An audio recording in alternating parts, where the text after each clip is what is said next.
right, it is going down from Singapore, Asia Cup 2025, the 8th edition of this esteemed event, the biggest in the region. Started with 48 teams in 25 countries. It is now down to 4 countries per genders competition. Here's your weather report. Light wind out of the west, 9 kilometers, 28 degrees Celsius. I always sound smart when I'm saying that, like I'm a meteorologist. I'm really not. Just your average everyday broadcaster. That's not your average ball, by the way. That is specially designed by Wilson for 3x3. That's the competition you're watching right now. But you've been watching for 5 days now, so you know that. Do you know your quarterfinal matchups, or your semifinal matchups, rather? There they are. China and Australia, 2 titans at this event, getting ready to take the court here to get things started for the women. How about the Philippines advancing to the semifinals as well? They'll have to match up against Japan, and that's going to be an interesting one. Just never know how far the Puso it will take you. We will find out.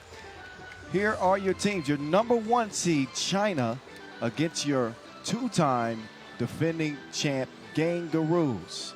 Yeah. So Team Australia took care of business against Thailand, although they got tested. It's the first time they were really tested. Yeah. Average margin of victory in group play, 16 points per game. They got tested by Thailand. Big plays by Ali Wilson late helped extend that Australian lead. So they arrived. As for China, they met up with Vietnam, and they outlasted the Truong sisters, although Tao Mi Truong got hurt, ankle injury, wasn't able to play late in that game. And that certainly had an effect on the contest and helped enable China to come out victorious. Here they are at the semifinal stage. It is no longer single elimination, I should remind you all, because if you lose here in the semifinals, you will at least play in the 3rd place game. So just so I'll put that in your cap. Little nugget for you. By the way, I'm Kyle Montgomery doing all the talking here, the voice of 3x3. I'm earning the nickname. Angelo Lazar, Sakarakis alongside, patiently waiting. He's got a lot to say about this game, so let me get out of the way. All right, you know the matchup. You know the matchups are. Yes. Tell me what you think. Well, what I think is pretty simple. I think the Kangaroos want to match up the mark that the men have written in the past of achieving a three-peat. And in that matchup, I think that they have the advantage of the toughness, they have the advantage of the skill and the talent on paper. But guess what?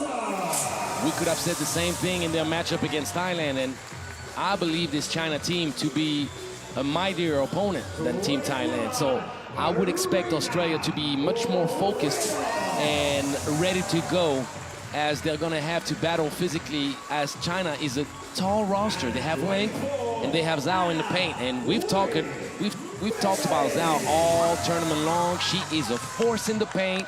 She is a menace to be reckoned with down low. But if you think of physicality, is there any opponent in this Asia Cup capable of slowing down Zhao more than the Kangaroos? That's exactly what I was going to say. While Zhao has been dominant, the interchangeability of the Kangaroos, I think that they're going to be okay, because Ali Wilson is not a small player. No. You know, standing about 6'2", and Marina Whittle can hold her own in the post, and we know what Annalie Maley brings with her defensive presence in the post. So Zhao, I don't expect to be as dominant in this competition, in this particular game. I do want to see how Australia respond after playing a game against Thailand where they were heavily favored, but they were made to sweat. Make no mistake about it, they were made to sweat in that opener. Have they sharpened up, and can they utilize their quickness in this matchup, which I believe they have?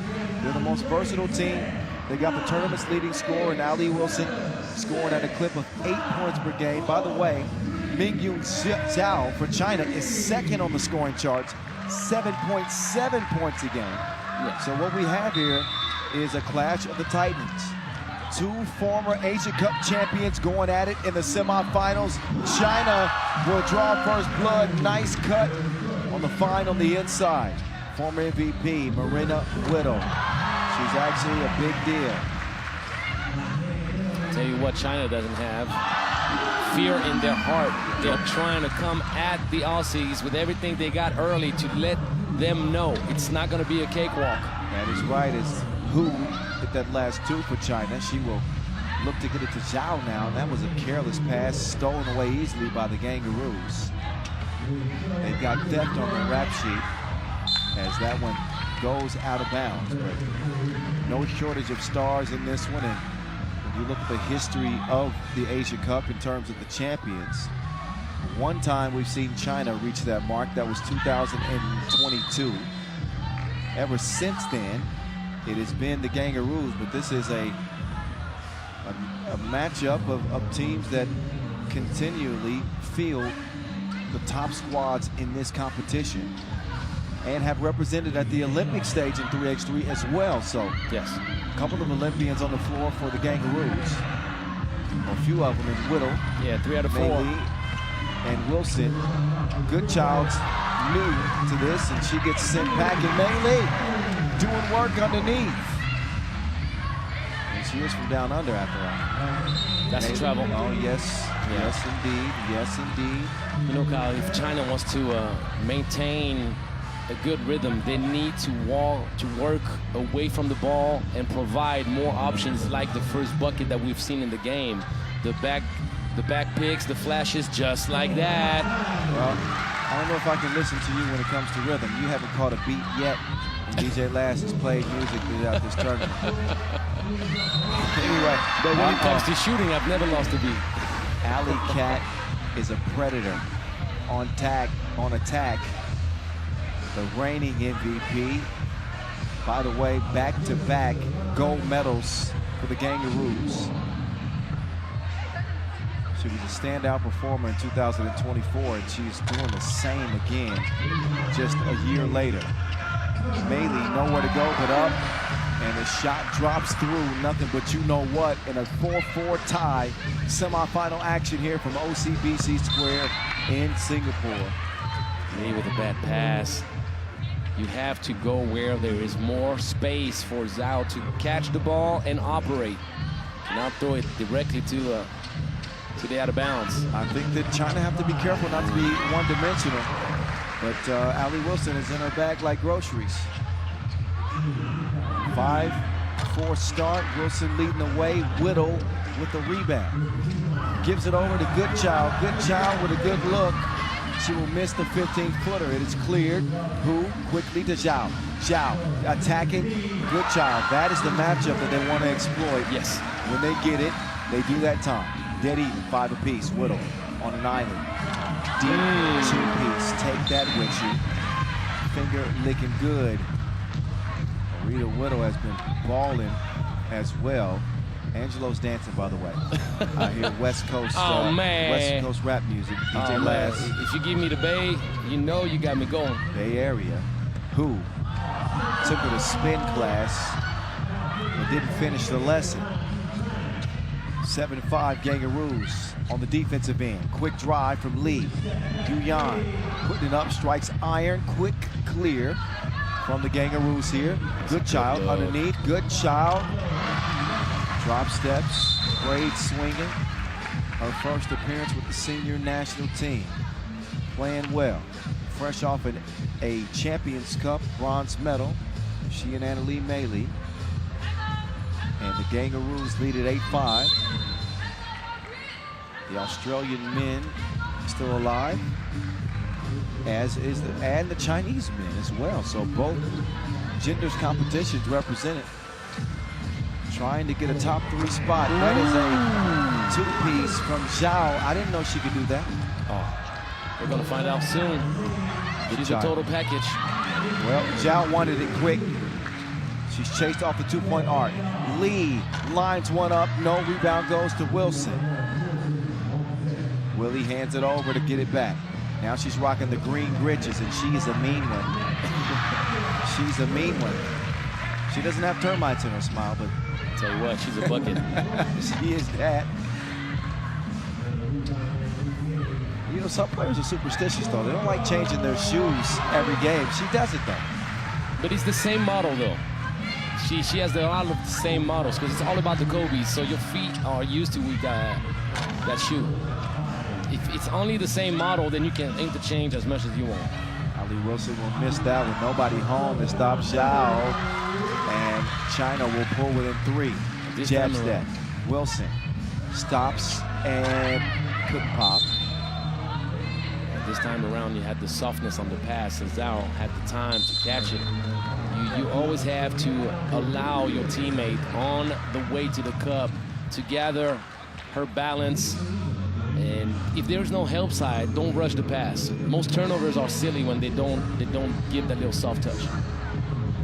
Third time that these two teams, actually fifth, I missed 2022. It's a rematch of the Asian Cup final in 2022 that China came out on top in. But when you look at the all-time head-to-head between China and Australia, the Kangaroos lead 12-7,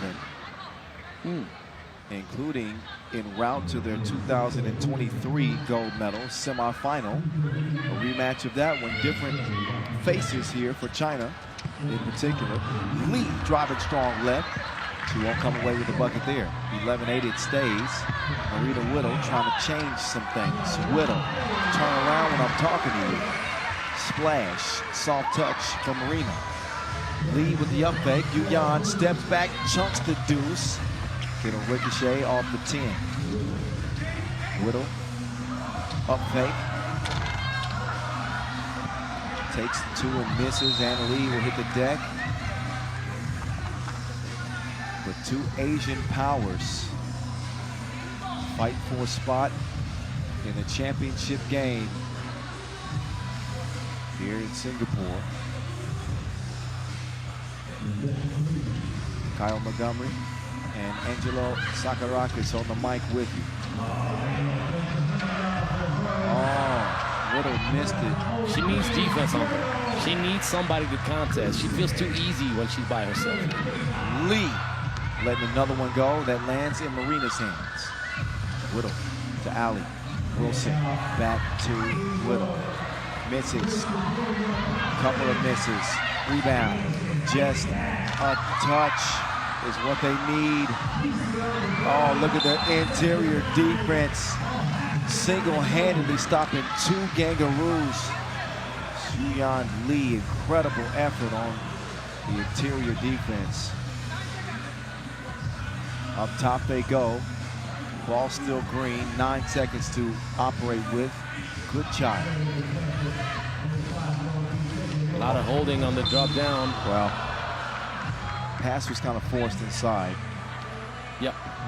That did not look like it was going to be a successful play. No. And was broken up. And over to China. This one officiated by Guy Kim and Tatsuo Nagoshi. We're down to the final 4 of this competition. 5 days of action culminating in this day. Sun making its descent as teams try to rise up. Lee, lefty, no good. Stays a 5-point game as Annalise Meili turns the corner. Meili, foul white. Just the second on China. As Whittle will get a breather, Wilson will come in. The interchangeability, the versatility of the Kangaroos, always a threat. Hardly a weakness on this team. Well, there is one weakness. Please, tell me. Themselves shooting themselves in the foot sometimes, forgetting their true identity or playing a little bit too complacent maybe. Not because it's voluntarily done, but it's human nature sometimes to relax. They have no weakness in talent. They have no weakness in athletic ability, no weakness in grit. So it's more so about maintaining consistent focus. That would be the only weakness that I would point out. Be focused, man. I can't, my voice, after 5 days, I can't do my Jay-Z impression. We are closing in on 90 games, sir. See. It's your boy, yeah. No, can't do it. Can't do it. It's not going to be on this Asian Cup. Let's strike that from the record. It never happened. I didn't try that. Marina Whittle trying her best to get another bucket for the Kangaroos. I told you, she needs a contest. Indubitably. Don't forget, Marino Whittle averaged 10.5 points per game and route to MVP in 23. Like, they have an embarrassment of wealth when it comes to talent. Here, you take it. Oh. See, she's too open. She's by herself. We talked to, she missed one like that yesterday. Oh, we're going to tease her for sure. No, I'm not going to tease her. It happens to the best of us. And then 2 to the chin. That just makes matters worse. 14-11. China aren't going anywhere. Wilson will miss. Whittle will get the steal. Allie decides to drive. Not a bad idea. She extends Australia's lead to 4. 3 minutes to go in this one. Whittle says, give me that. Mei Lee says, take this. Defense turns to offense just like that. This is 3x3, ladies and gentlemen. Lee off target. Whittle's getting every rebound. Wilson continues to find his way back to her. Mei Lee will miss. With 2:45 left in this one, a spot in the final is at stake. Lee hesitating, driving, Euro stepping, scoring. That is tough. Tough layup from Lee. Wing Shi getting it done. Allie looking at her like lunch meat. Finger looking good. Put her on the platter and devoured on that drive as Australia had this game in control, in hand, or so it seems. There's head coach Damon Lowry explaining how good of a job he's done as a coach. He's like, yeah, I showed her that jab step, and she didn't have that before she came to my camp. And now that she has it, no. Super humble. You also have good Coach guy. Analo, right, sitting right next to him. Coach Analo, sure. But this is about his team. He's the lead man. He's been around the block. He's as experienced of a coach you can have him in 3x3, and he's best to ever do it in Australia, that's for sure. When you go up to him, say "hoo-ya," and he'll know just what you mean. 19-12. Australia knocking on the door. They're not giving up anything. I thought they'd let Lee get a layup there, but no soup for you. Good child. We'll get it back. Good child. Misfires. 120 ticks left in this one. No help for a good child. She's outmatched underneath. Whittle. Missed it. 12-footer goes begging. Oh, whoa. That was awkward. Was that not a carry? It surely should have been, because it went way above her head. Wilson trying to end the game. Oh, that wasn't cleared. Now it is cleared, and a good look from 2. Lee sticking with it. Net up top, but Wilson is going to be called for the foul. China not out of this game yet. Although Australia had been in control from the beginning, you could see the high five there. So you have a warning against China for coaching. Always keep an eye on that. Now that is one of the rules. I must admit that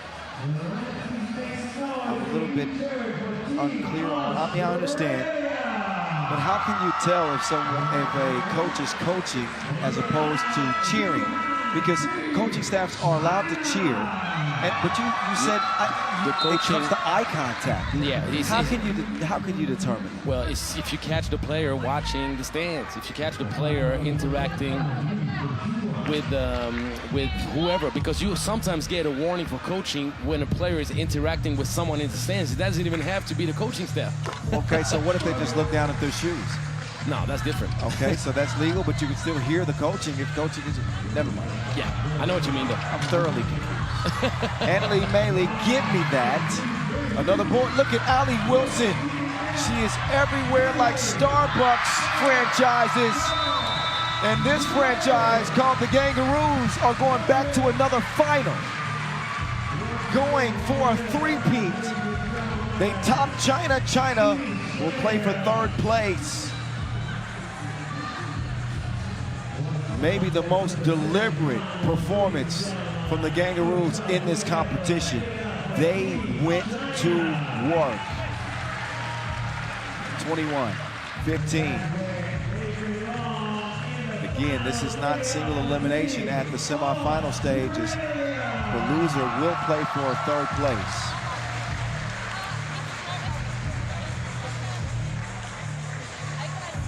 But they are from the Gold Coast, and they have been the gold standard at this event. The Kangaroos playing for another Asia Cup title. Angelo is standing by center court. Looks like he's going to get an opportunity to talk to Marina Whittle. Just a touch of love, a little bit. All right, I'll get it over to Angelo now, as he's got a few questions for Marina. Angelo, it's on you.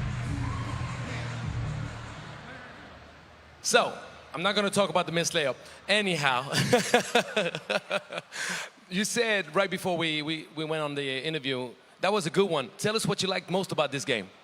Well, with this team, we're brand new this year. After the Olympics, everything changes. And we're bringing in Mila, so getting used to playing with her. It's always going to be different. And Asia Cup is always going to be challenging. So I loved this game. It challenged us. It pushed us. And we just had to play a different style that we already haven't.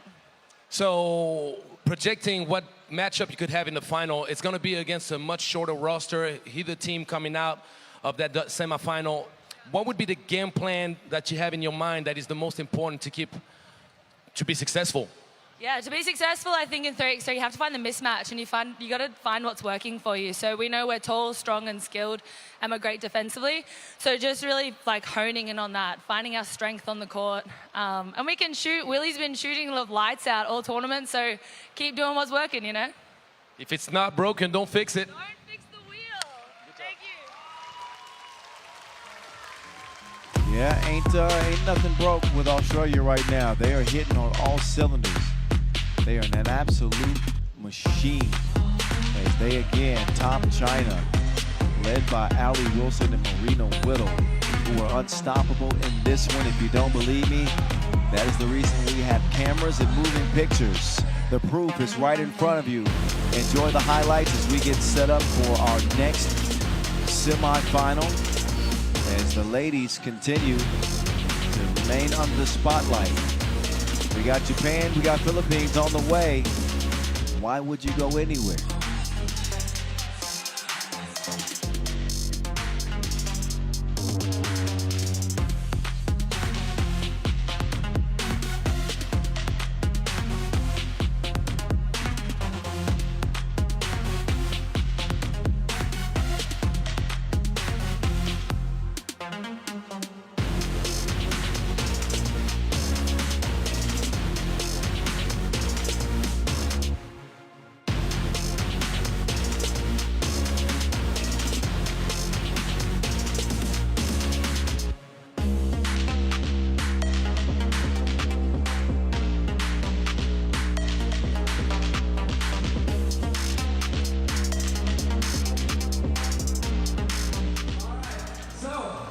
We're going to give you one shot here from the 3x3 Olympics prize. We got exclusive hydration bottle and also a ticket to the Singapore Sports Museum. Singapore Sports Museum. You have a ticket. Great stuff over there. All right. So you can take a shot. Y'all ready? Give it up one time for Damon. One shot. One shot. I think you can do it. All right. I believe. Let's go, Damon. Whenever you're ready, let's count it down. Ready? Let's go. 3x3. Oh! Come on. Should we give him another try? Should we? I can't hear you. Yes? All right. He's a nice crowd. The crowd likes you, bro. Must be some nice. Come on. You can do it. You can. And let's go, Damon!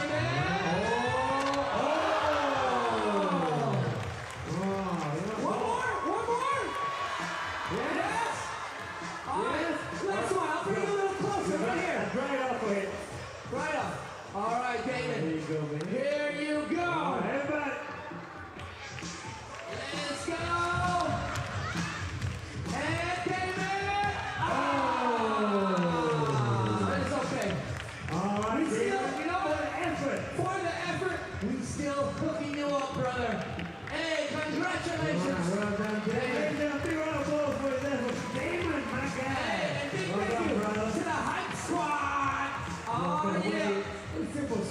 Museum tickets.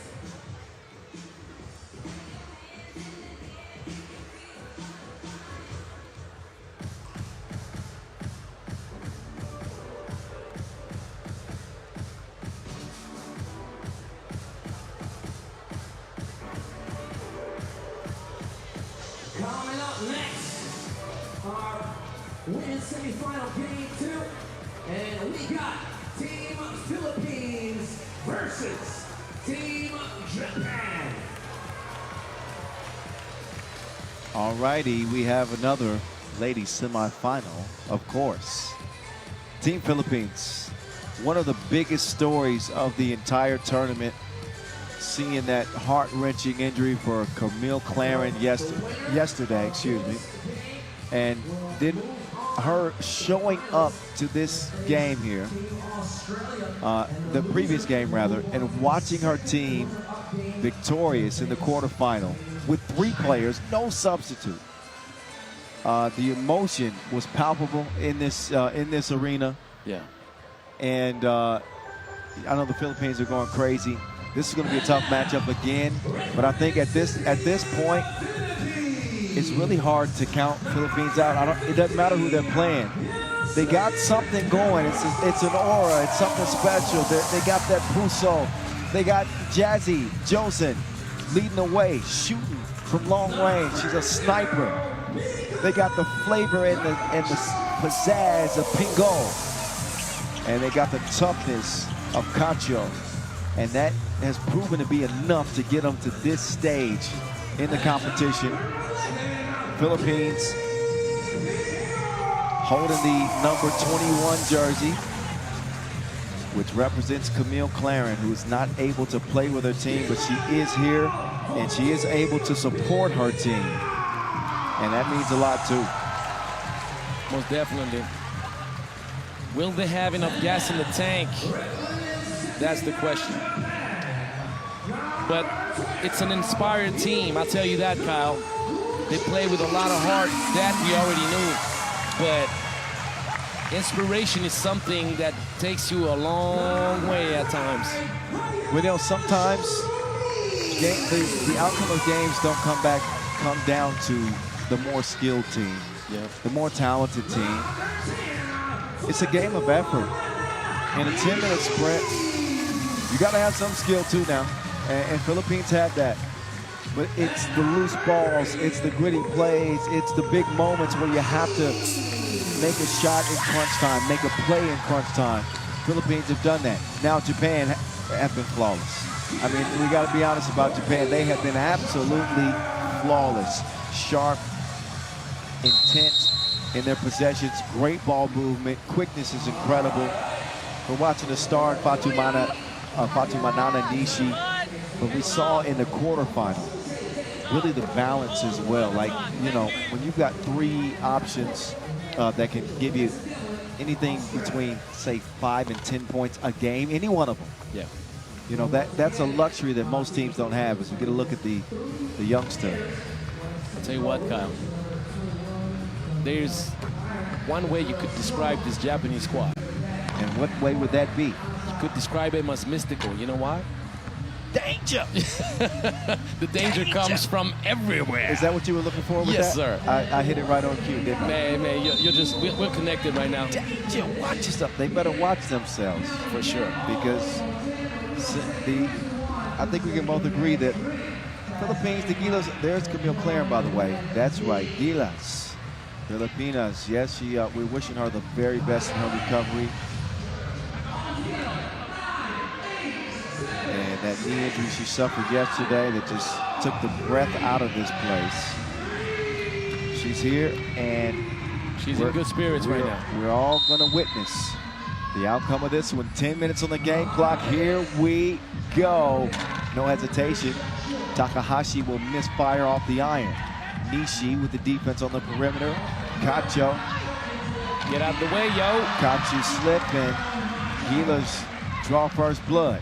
Inside they go. They're going to play their offense through Nishi. Misses. Oh! And the follow attempt is no good as well from Takahashi. Great extra pass. Jazzy string music. 3-zip, Gilas.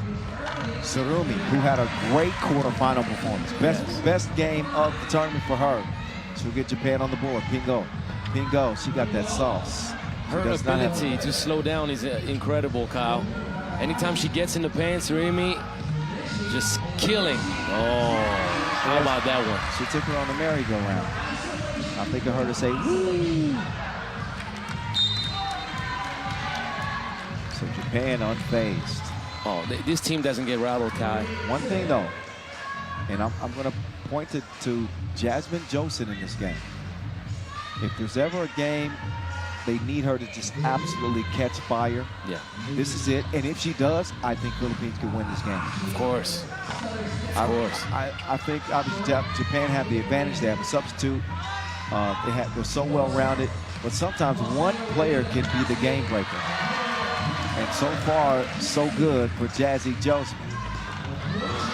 Noguchi off the glass. Japan stay within reach. Long. Save. Gacho. Working on Nishi. Taking the youngster trying to take it to school. It was looking like she might at first, but great defense on the inside. Got to give credit where credit's due with a 4-3 game. This is the semifinals, ladies and gentlemen. Big thank you to Sports Singapore, Singapore Sports Hub, all of our sponsors for this event, our ball sponsor, Wilson.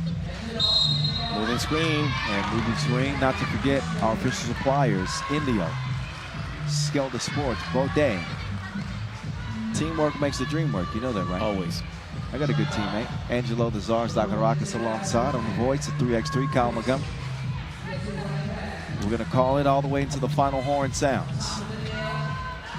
Nishi, pull up on you like a drive-through. Just what they ordered. 4-4 tie.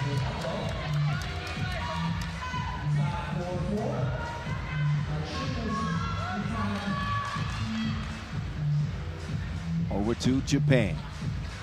Men's team for Japan also pulled off a thrilling victory over Singapore. They are still alive. Kicked out. Surumi, nice up fake pass. Pingo drops it off. Little 12-footer. What is that, Velvet? Soft touch from the baseline. Joseph. She's going to continue to pull the trigger from deep. They understand that with no substitute, they got to find a way to build a lead. And the more they increase the volume from long range, ideally, the more they're going to make. Or at least that's what the hope is for the Gilas. On the cut. No bucket, of course. No continuation, but it is a foul. The first on Japan. I'd like to see the Filipinas going more to that two-lady action with Cacho. She sets such great screens, and she usually has a good first step to dive down to the cup. And it's been a successful play for them, but they kind of get away from it too often. And, oh, they didn't clear that. That bucket would not have counted either way.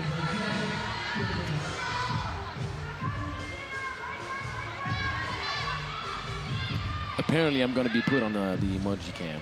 Oh, you are. And I'm going to be left off of this. This is messed up. Ooh, snatch back. No good. Takahashi will recover for Japan. Quickly cleared. Everything they do is fast. The layup goes.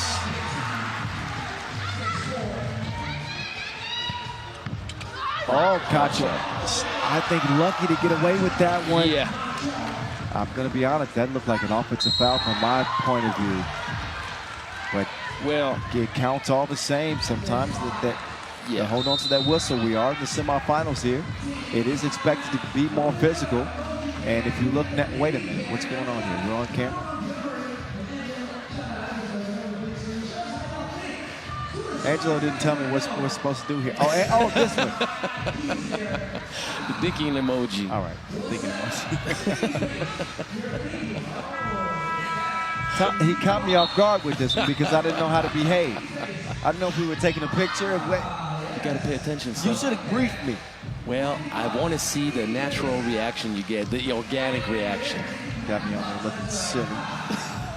You know, it's kind of like when the people are like trying to act like they take a selfie, but it's a video, and you're sitting still and you don't move. You just smile like a dummy. I think I still had ribs in my teeth. That's what I had for lunch. So you went for steak, huh? It was terrible. Well, anyway, 7-5 game. Up top to Pingo. Pingo to Cacho. Cacho with the jab step. Driving strong left. Cacho is not playing no games. Driving to the basket strong. good hands. Quick hands for Jazzy Joe. But Takahashi is going to stick with it. Resilience. 8-6 advantage for Japan. Pingo. Over dribbling on this one. Yeah, one too many dribbles. She was hesitating in her positioning. Do I go for the fake handoff or do I hand it off? And whenever you're in between, that usually gets you in trouble, Kyle. You got to be consistent and also make that decision with the willingness of dealing with the consequences. As long as you're going full speed, you're going to be okay. You're going to be okay. Two-piece, no good. No gravy on that one for sure. Not enough elevation. Almost 6 minutes to play this one, 6:06 to be exact. And we know who's waiting in the championship game. That is the Gangaroos trying to three-peat. Oh! No luck. Oh! That pass was so nice. Hey, Pingo's special. Pingo's game is nice. Obviously, she got a slight frame, little body, but she's a little wizard out there. Almost the play worth talking about. Nice pass, but at the end of the day, if it doesn't amount to a bucket, then it doesn't matter. Yeah. Woulda, coulda, shoulda. Don't get the job done. Game delay warning.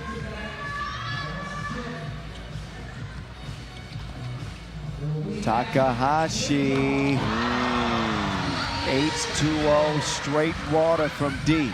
Jazzy Joe going to the hole. You better count that. It goes plus the foul. Second on Japan. The ball rimmed out. Did it? Yeah, the ball rimmed out. It looked to go in, but it rimmed out. Oh, wow. Yeah. Good catch. Okay. Unfortunate. That's the second little bucket that would have brought the Philippines within one. But nope. If you miss those, you miss those. And good bingo. The thievery. Bingo. Bingo. No good. Out to Nishi. They've done a good job with Fatu Manana in this one. Slight hezzy. No good. Josen tracks him down. Jazzy with the hezzy. Jazzy left it short. It'll stay where it's at. That is a 3-point lead for Japan. Sarumi on the baseline. Look, she goes in slow motion again. On the baseline, she always, how does she decelerate that quickly? Her footwork is incredible. Like, you guys, if you listen to the broadcast, you're thinking, come on, guys, stop hyping up. It's just a layup. I don't think you understand. I don't think you understand the body control that is required to go full throttle, to go past the defender and then say, look now, I'm gonna slow down real quick, let you go past me or stay behind me, and control the body to finish with the sweetness of the glass. You know the song 0 to 100 real quick. Yep. She got 100 to 0 in the Just same as fashion. efficiently, yeah. Takahashi, layup line, nobody there to stop that. Japan with a 4-point lead. Nishi probably should have just let that go out of bounds. That'll cost her team a bucket as the Philippines stay within reach. 12-9 contest, 4:42 to go. We got an offensive foul that will give it back over to the Gilas. The hard display by Pingo. Did you see how she denied and went over the screen and broke everything over and over again? Like, the effort required for you to sustain that at the halfway point of the game is incredible. That Filipino puso, the heart, all of that and more. You stay within this 3-point game right now, and you're thinking, what about us? Maybe we can earn that medal. You know what Pingo is thinking at the top of the key? Drive and score. Inca, boy. That means you can't guard me. in Tagalog. See, I've been out there to the Philippines, so I'm familiar, and I got friends out there, homies like David Carlos. I speak a little Tagalog. You know what you are, man? What's that? You're cultured. A little bit. Been out there in Quezon City, Cebu, Oslo. What's up? 4:32 left in the game. Philippines will not go away. Again, no Camille Claren, their second leading scorer out of group play. Suffered a pretty scary knee injury. Pingle is just doing her best, but Nishi. Konnichiwa. Hello. Extra pass at the top? No. Bingo. Bingo with the extended Euro. It's missed. Nothing but, ooh, that was almost a careless pass. Yes. Takahashi now with 4 to shoot. She's got to get to it fast. Speed has not been an issue. She's able to beat the shot clock. It's all right, because she's safe out of there. You know that song? Of course. That show? That was one of the best shows. I was a big Bayside fan. Oh, yeah. Zach and Slater and Screech. I was a Zach dude, though. Slater was not my guy. Pause.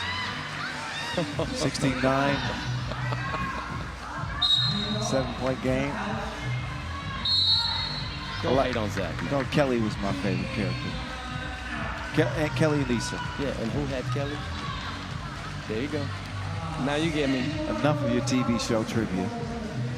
What do you make of this game? It's now seems pretty well in hand. A 7-point lead for Japan. Is there any way that, is there enough Russo that can get the Philippines back in it? I'll tell you what, I would never count the Philippines out of any game. Doesn't matter what's the difference on the scoreboard, okay? But I just think that this Japan team has been so serene, so controlled, that I don't really see like a crash in their focus and the way they play that game. I agree. I thought that this would take like an out-of-body type of performance from one of the players for the Philippines for them to win. I looked at Jazzy Joe because I think she's the most dangerous offensive threat. She's been good, but she needs to be great. And Japan is just going to pick you apart. The system works. Trust the system. With Nishi leading the way. You knew that this was going to be a tough one anyway without the benefit of having a substitute. Cacho can't get the score inside. Cacho getting physical underneath. But can you imagine how tired the Gilas must be? No substitute, giving it their all, but that tank is running on E with 2:40 to play in Japan with a stranglehold on this game, 17-9. It's running on fumes, man. Absolutely. It's been on E for already quite a few kilometers. Over to JJ. Jazzy.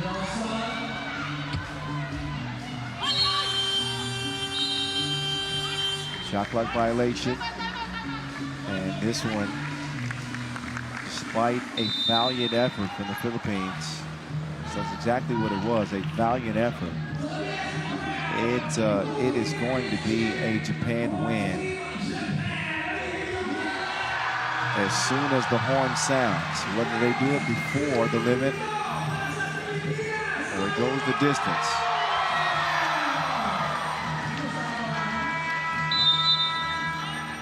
You know the song? La, la, la, la. Oh, DJ Lash tricked you. You did, didn't You you? got in the mix. It was supposed to be that, but that wasn't the case. Okay, wait a minute. There's some confusion as to whose possession this should be. Oh, you can't grab the referees like that, Sarumi. Sarumi she just literally. She said, "Don't get away from me, Hamish. I want to talk to you." She literally wrapped official Hamish up by the waist. But she did it so respectfully. She did. And with such kindness. What do you say? What do you do? Bingo. Lines up with 2. Did Japan touch that last? No. Yeah, I mean, yes, Japan did deflect it. First of all, it was blocked. And then it was deflected out of bounds. But 1.1 second, Cacho is going to throw up a prayer. Cacho, I'll take that. Japan need 4. Make that 3. Just to put it away. Jazzy Joe with a desperation heave. Who knows what the Philippines might have been able to do with Camille Clare and a full contingent of players. You need a substitute at 3x3, and this game is showing you how difficult it is. Japan have been unstoppable. They haven't lost a game. They haven't lost a game. And the thing is, they've been truly impressive with how much in harmony they've played this game. They're connected. They understand the assignment. They're unselfish. They're looking out one for the other. They help each other out defensively. How many times did we see Fatoumana Nishi earn a jump ball situation and the ball back as she was coming from behind, helping on the mismatch action? Like, it's, you know, when you have a star player, right, it's a luxury. Your star player doesn't take plays off. Yeah.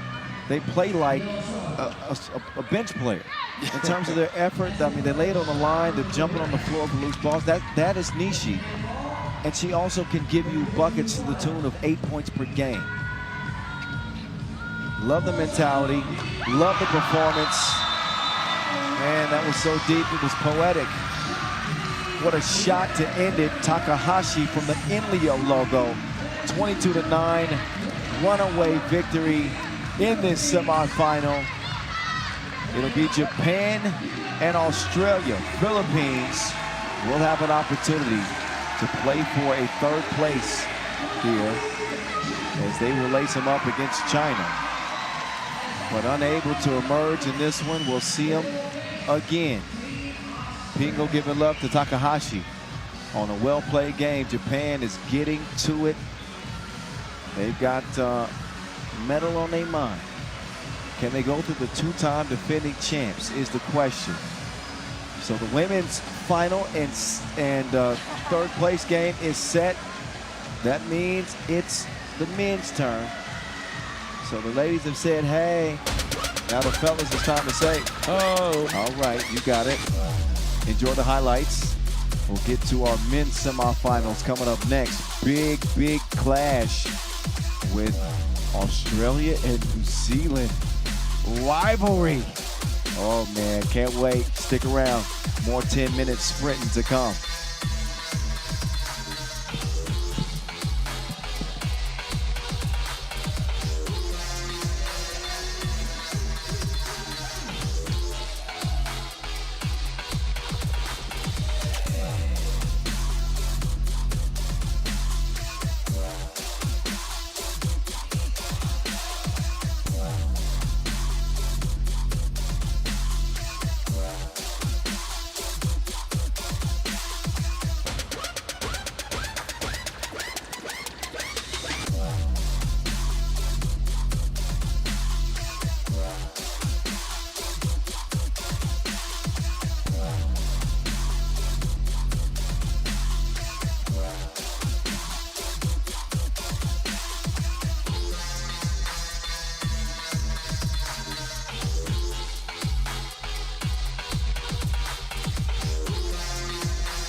To the men's semi-final games. Oh, look at that. He is a flex cam.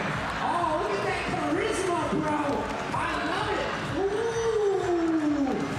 Oh, ladies, he's talking to you. What's up, y'all? Oh, where's he at? I want to shake that guy's hand.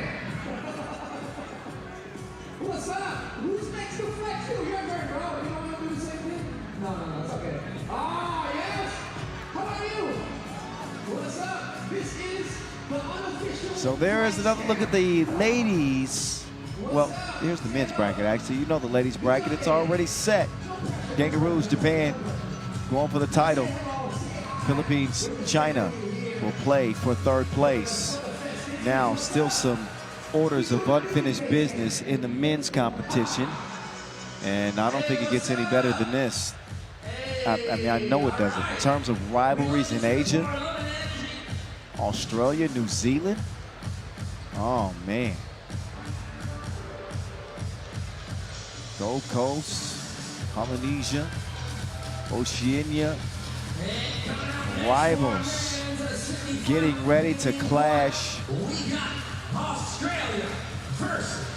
And a New Zealand team that has not lost a game yet.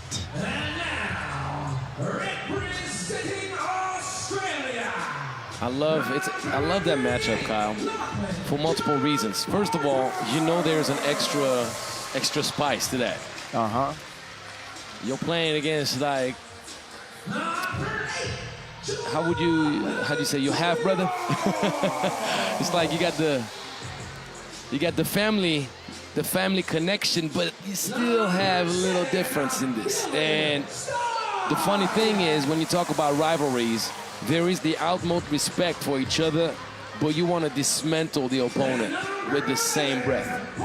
Of course. And it's a clash of styles right there. You have the physicality, athleticism, above the rim play, and gritty defense of Australia.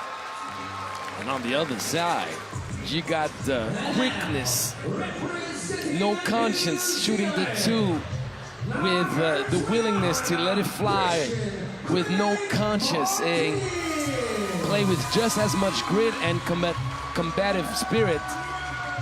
So it's speed against strength, it's youth against more experience. Yeah. It's going to be quite interesting because it's a U23 squad right there that's reaching the medal round, and it's quite amazing to see them developing such chemistry and also growing right in front of our eyes. We're seeing some new stars on the block. Lewis is a name that we're going to have to be acquainted with and remember because he's not going anywhere. Tatui, Kite, Rangi, David Lewis. If it hadn't been for a certain dude named Ryo Ozawa of Team Japan, who's going completely bonkers with 41 points, Tatui has scored 9.3 points per game for the Tall Blacks. I mean, the kid has been unconscious. 9 of 19 from beyond the two-point arc. That's 47%. You are a math man. I mean, we've seen an out-of-the-world performance from Ryo Ozawa for Japan, like literally. Yeah. I mean, this is all-time great stuff. Record-setting, single-game. So, had it not been for a dude setting single-game records, a tournament record, then Tatui, David Lewis would be the star of this entire event. He's been that incredible. Yeah. But let's not forget about Martin, too. Like, Christian Craig Martin with the game sealer, he's been outstanding for this New Zealand team as well. He's poured in nearly 6 points per game. Yeah. You do not reach that level of competition on a one-trick pony. You have to have depth. Aidan Tanji has been essential on the rebounding end. He's been essential on setting up teammates and also coming up with big buckets down low anytime a mismatch situation presented itself. And you have great defensive intensity from Hannon. Now, what I want to see is Australia stepping up to the plate with the willingness to put behind some nonsense and show us that they are the defending champs. We are underway here in the men's semifinals. I'm Kyle Montgomery, a.k.a. the voice of 3x3. At 3x3 The Voice in your ear with Angelo Lazar Zakarakis. Dylan Stipe to the stripe after the make. Bump and the bucket. He's elevated his game here on day 5 of the competition. We saw the Kangaroos earn a bronze medal at the Champions Cup. He was a huge contributor in that win over the USA to earn that bronze. And he continues to bring the punishment as we see an old rivalry between New Zealand and Australia.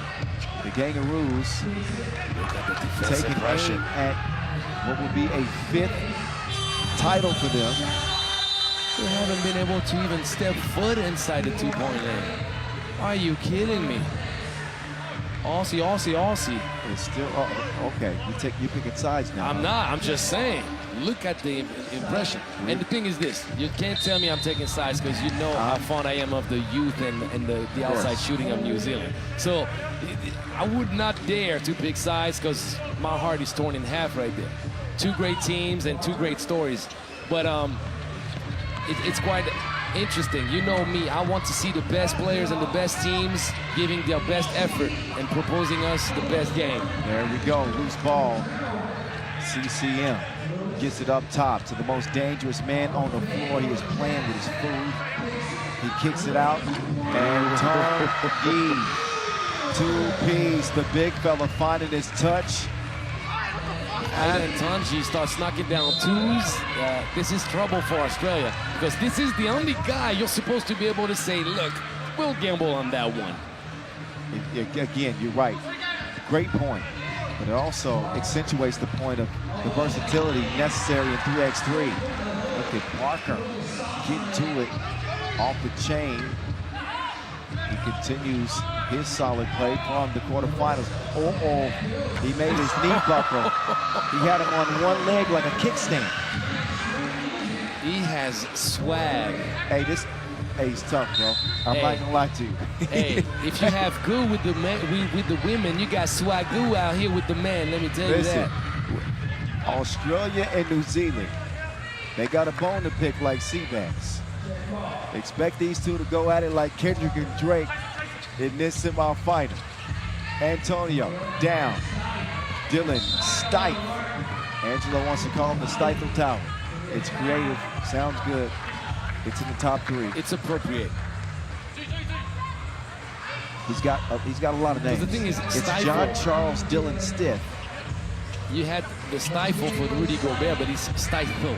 See, there's a difference. There's a nuance. He's stifling for sure.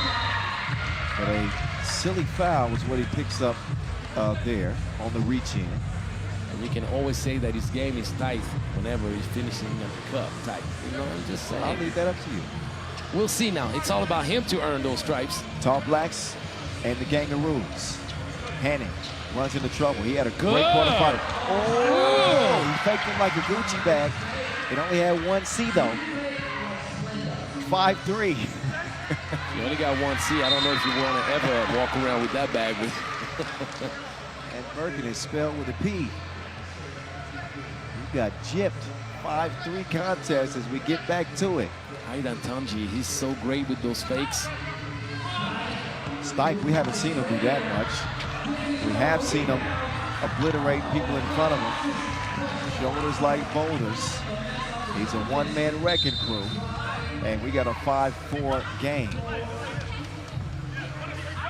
Big shout out to Nicola Mitchell, by the way. She's been watching the action. She's helped me out with some of the pronunciations I've been getting wrong. With Stipe. And Alex Higgins, not Tisha. So, thank you, appreciate that. Hannon, we gotta go somewhere else with that, bro. Cleared for takeoff. He flies by himself, lands the jam, and it's 5-5. Hannon. Can't be afraid to take those shots. If Hannon is afraid to go to the layup line, he needs to stay out the paint. Martin will kick it out to Tui. Can't knock that one down.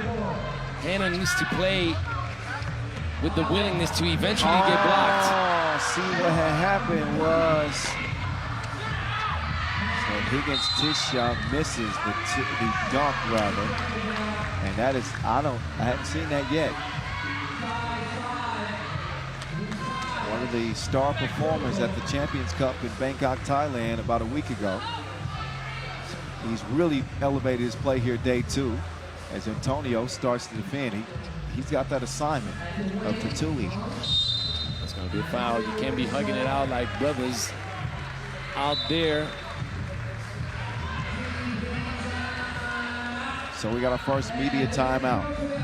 And one of, if not the biggest game of the day between longtime Pacific rivals, between Australia and New Zealand, both with long and storied cultures and traditions, and getting a chance to clash here at the Asia Cup. We've seen it over the years, both the men and the women.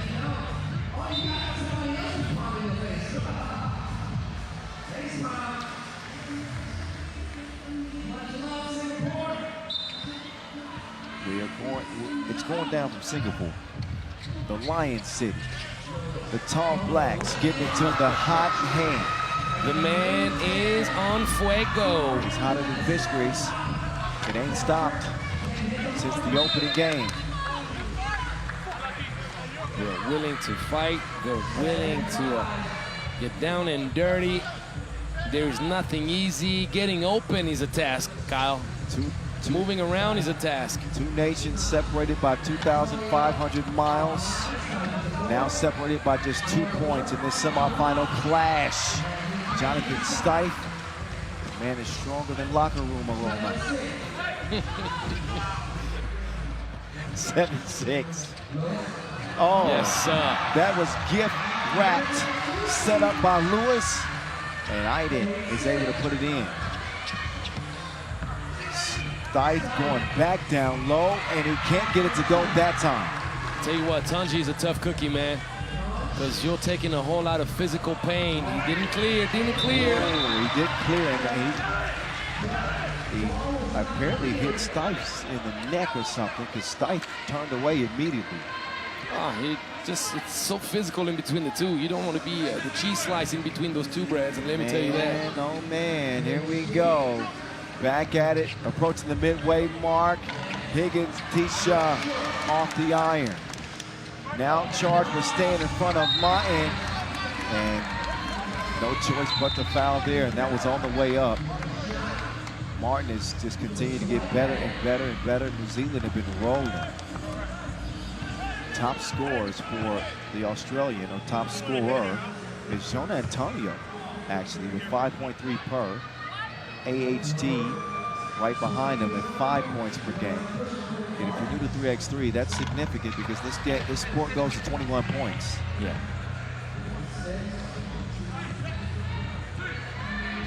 AHT turned the corner. He gets ridden out of bounds. That is now 5 fouls on New Zealand. And the Kangaroos have 4. Tallbacks and Kangaroos get back to it in a volcanic matchup. Explosive is what I mean. Speaking of explosive, quick first step there from Parker. Don't let the looks fool you. Middle school teachers get ball. I've changed his occupation like 3 times, by the way. He's going from an investigator to he's playing special agent, officer. Now middle school teacher seems appropriate. Middle school teacher might be the most accurate one. Well, he might take you to school. That's the one. 2 ball offline. Didn't touch any iron there.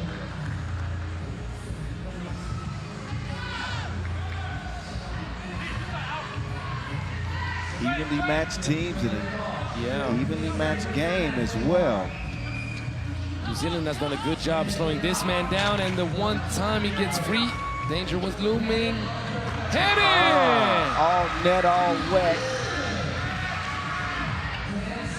Tall Blacks leading by 3. Shoulder fake. AHT going up off the window. Quick hands, pokes it away. That'll preserve still 9 seconds here for New Zealand. You want to make sure that you keep the ball protected at all times. He gives Tisha, he's only hunting for something that would provide him an opportunity to go hurt the rim. Hannon, ball Lecter. Hannon, ball Lecter. He will shoot your face off if you let him. I love that. Steiff, that was so powerful. I felt tremors over here. The big man's not playing, but he also isn't playing defense. Got caught slipping. 13-9, New Zealand you remember what happened with the defense for Australia against Japan. Ozawa was drawing so much attention. They were always jumping 2 people on him. And right now they're doing the same thing with Lewis. And Lewis is having the same composure than Ozawa to dime Aiden Tunji down low for the 3rd time already. Well, Stipe is taking over this game on the inside. He is bruising whoever's defending him. Higgins gets you up top to Stipe. Stipe got his pocket pick. Goodness. Watch your wallet. Got to get that God. ball free. Who touched it? Oh, man. It's starting to get crazy. The intensity is losing up. It's starting to get crazy. Semifinals going down from OCBC Square in Singapore. 3-point contest between rivals. Even the flags look similar. Between New Zealand and Australia, back and forth they go. There's Hannon, who's been finding his stroke here on this 5th day of action. And there's Stipe. He's got plenty of iron in his diet. Hey, Kyle. Yeah. You have faith in my opinion about 3x3 and my analysis, right? Absolutely. Guess what? We are seeing the birth of one of the very best teams in the world, U23. You'll see them at the World Cup, and they're going to be a medal contender. But which one are you talking about? I'm talking about New Zealand. Okay. New Zealand, we're seeing the birth right now of one of the premium to U23 teams in the world. Let me tell you, I know the level all too well. For them to be able to go toe-to-toe with such a strong and athletic squad of Australia, that speaks volume of the future of this program.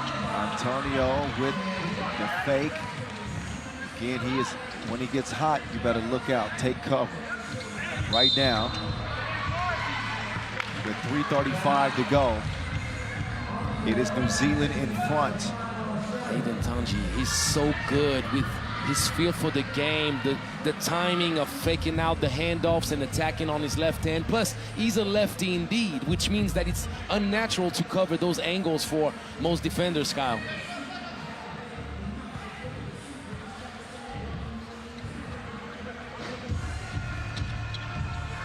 Here we go. Hannon inside. Good defense there from Barker. Sniffs it out and then crossing like an intersection. In for the leg. Hannon, not that time. Rebound goes to Stipe, but who else? And that's the 7th team foul. Lewis over-pressured a little bit. And that's just enough to provide Australia with 2 free throws. 2 free throws that could tie this game up. 13-11. Dylan Stipe at the line. First of 2 is on the way. And he will get that to fall. Representing from Cairns.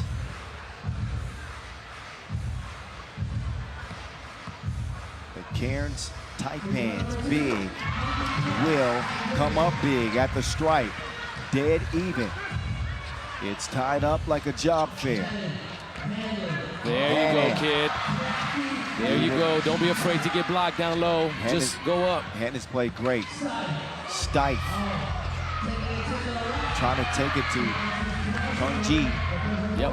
And Tunji is doing a great job staying tough.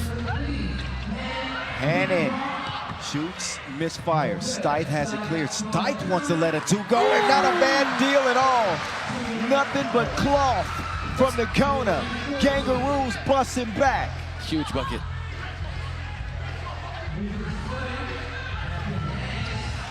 Martin. He will miss it. Does not touch anything.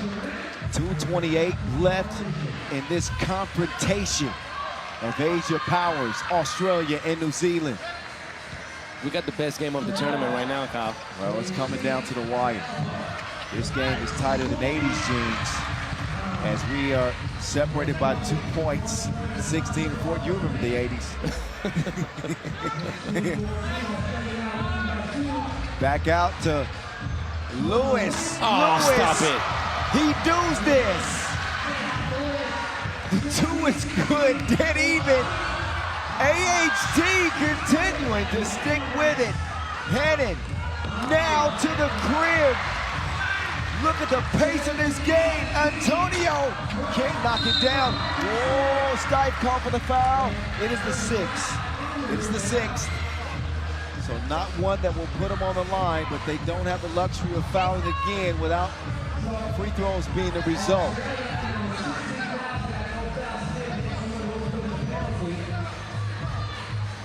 What a game. Best game of the tournament by far. The level, the intensity, the outside shooting. Heinen. Not that time. Stipe being pestered by Lewis to two. Defending on the perimeter. They got an advantage down low. That's not fair. Easy work there for Tisha. Tanji, great job on the offensive board. Oh, that ball poked away. Barker down low. Stipe has it swiped away. Good hands. So many ebbs and flows, ups and downs. This game is like a roller coaster ride. Separated by 1 point, Kangaroos in front. The Lady Kangaroos in the first place game already. As you remember from 2024, it was a Aussie sweep. Yeah. Men trying to go back-to-back, the women trying to three-peat. Tall Blacks got something to say about that. Man. 5 days of competition culminating here on this final day of action. We have been having a ball. Boys in 3x3, Kyle Montgomery, that's me, and the Czar, Angelo Sakarakis. That's me. I don't think there's a better job in the world. I'm just going to say it right now. You're pretty blessed. I'm not going to deny it. I get to say some pretty stupid stuff sometimes. I get away with it. So now I have. Stipe with the drive and the lay. Uh-oh, Lewis! Ooh! Another clutch bucket from the young star in Tall Black. No fouls on either side. Against the Tall Blacks. Big shot from Stipe is missed. Oh my goodness! Who wants it? Throw your iwi up. Throw your iwi up. The Kangaroos and the Tall Blacks in a 19-19 tie. Oh my.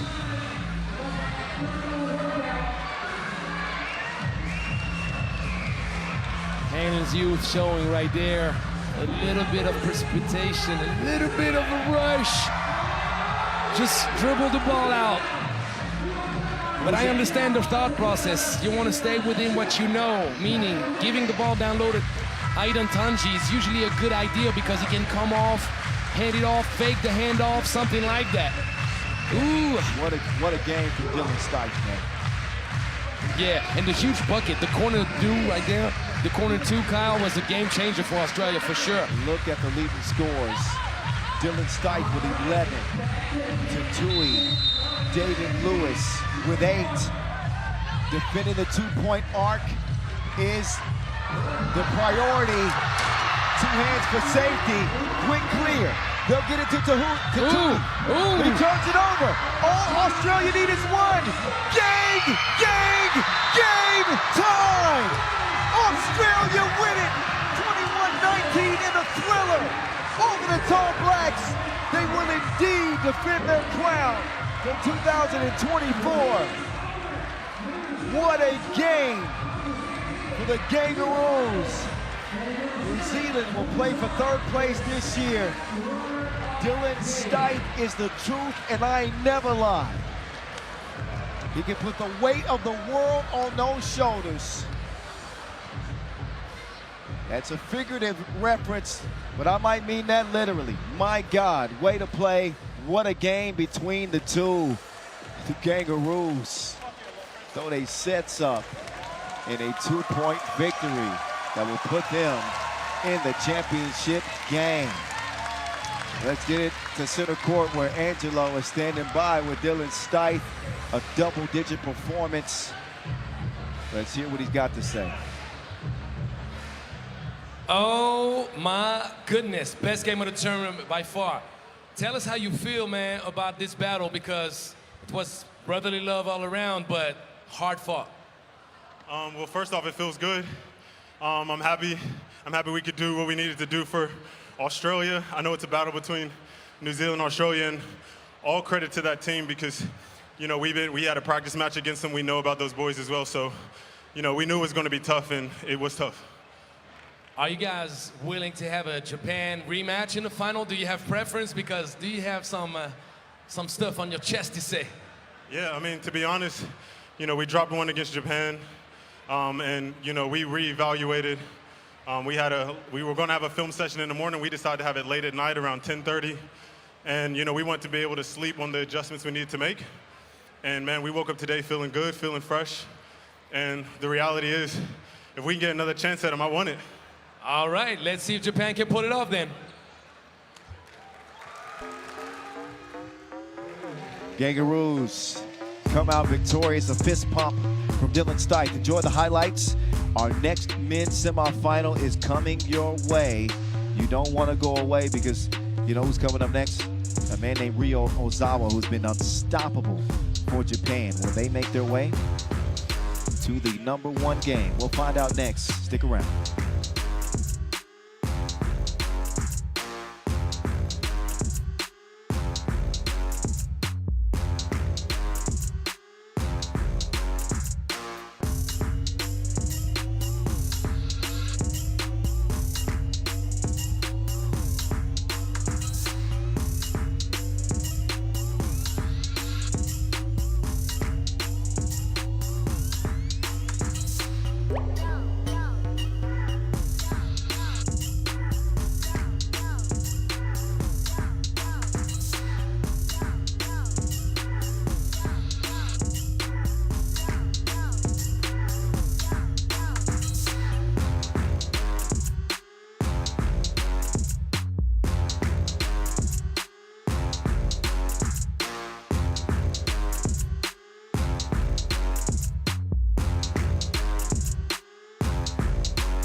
All right, we are back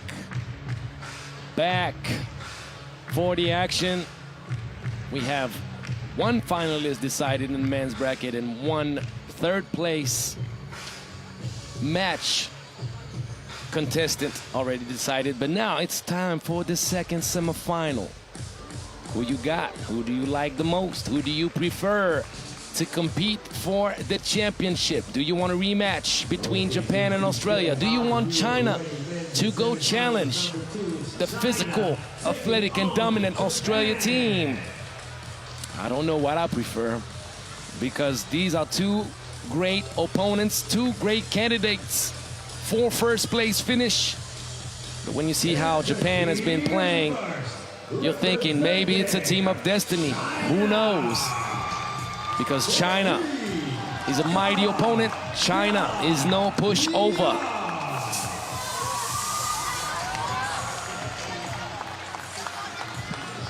It's going to be quite the interesting matchup. Two different philosophies, two rosters built quite differently. Chinese squad, nobody under 6'8".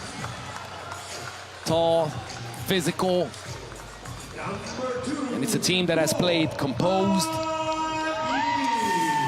that has executed well, can play some hard-nosed defense. But that defense is about to be tested, guys. Because keeping up with the Japanese guards is no easy task for anybody. And trust me, those guys are capable of making you dizzy. Can the Japanese boys withstand the strength and physicality down low? Can Japan slow the game down? Can China, can slow the game down? We're gonna find out very soon.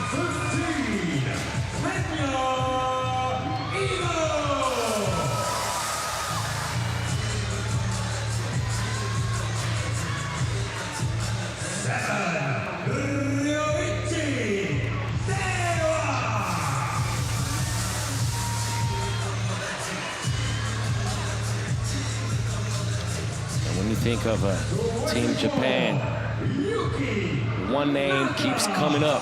One name seems inevitable, like Thanos.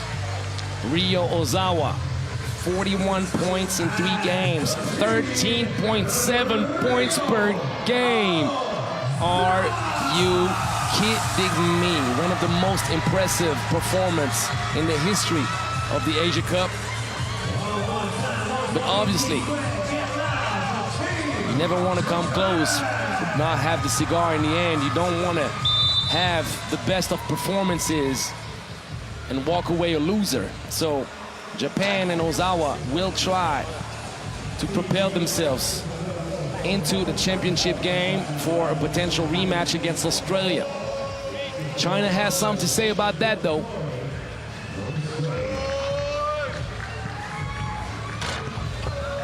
When you think of China, Han Guo has played great, averaging 7 points per game.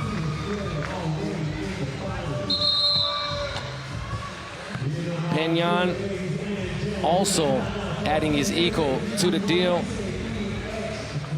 So the two different styles are going to clash. The two different philosophies are going to clash. Can China slow the game down? Can Japan keep the speed as high as it has been able to do it all tournament long? We're going to find out. The only question is, will China be able to stop that man with the rock right there? Ryo Ozawa, a record-setting tournament already, as we get another rivalry between China and Japan now. We just saw Australia and New Zealand. Ryo! He's more like Ryu. Hadouken! This man's... He's unleashing the inner QB, my man. If you like Naruto, you'll understand what I'm saying to you. He's picked up where he left off. There's no cooling off. No. But there you go, China going where it hurts, in the paint, under the cup. Nakanishi with the quickness. No good. Went the wrong way. Semifinal number 2. We just saw the Gangaroos advance and have a chance at a three-peat. This contest will decide who meets them. Japan, who have never competed for a silver medal at this event, or a second place finish rather. They have that chance in front of them. You're listening to the voice of 3x3, Colin Montgomery and Angelo Sagarakis. After 5 days of competition and nearly 90 games, you still got a voice. Your vocal cords feeling all right? I got the voice, baby. I got the voice. I don't care if I don't have a single vocal cord left at the end of the day today. These games have been insane. Yes. Inside they go. That's the big advantage for China. And they're smart. Figuratively, they find Zhang on the inside. Meantime, they get it over to the Wizard of Ozawa, who does not connect on his second attempt. A barbecue chicken down low. Lick your fingers. That was an hors d'oeuvre. Zhang on the inside, but now welcome to Ozawa's world. Ozawa will misfire that time. By the way, Ozawa connecting on better than 50% of his 2-point shots. He's averaging only 13.7 points per game. Maybe you didn't hear me. Only 13.7 points per game. Insane. You know this goes to 21, right? Kyle, I hate the pass and the turnover from China right there. When you have a mismatch, you throw the ball up. You don't bounce past it. Ooh, strong layup. If you had a little more bounce, you might have yammed that thing. Instead of to stay where it's at. 3-2 China. Oh, step back. China is doing a great job contesting every single shot. The only shot they did not contest was a nothing but the bottom. Ooh. Speaking of nothing but the bottom, long 2-ball goes down to put China up 5-2. That one courtesy of Xiang. So they bust and they bust back. Take cover. The bullets are flying between these two. Whoa, too strong.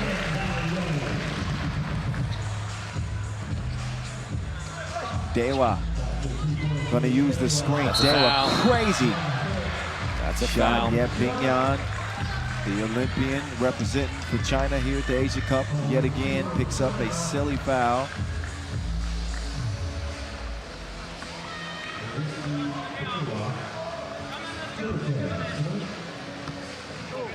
So it's really been an effort led primarily by Ozawa, but in terms of your second leading scorer on this Japanese team, it's been a combination of Dewa and Nakanashi. Although Nakanashi cannot get, or Dewa rather, can't get the free throw to go. Dewa has the habit of using the glass, Kyle. And yeah, back to back. Seems to be fond of the window.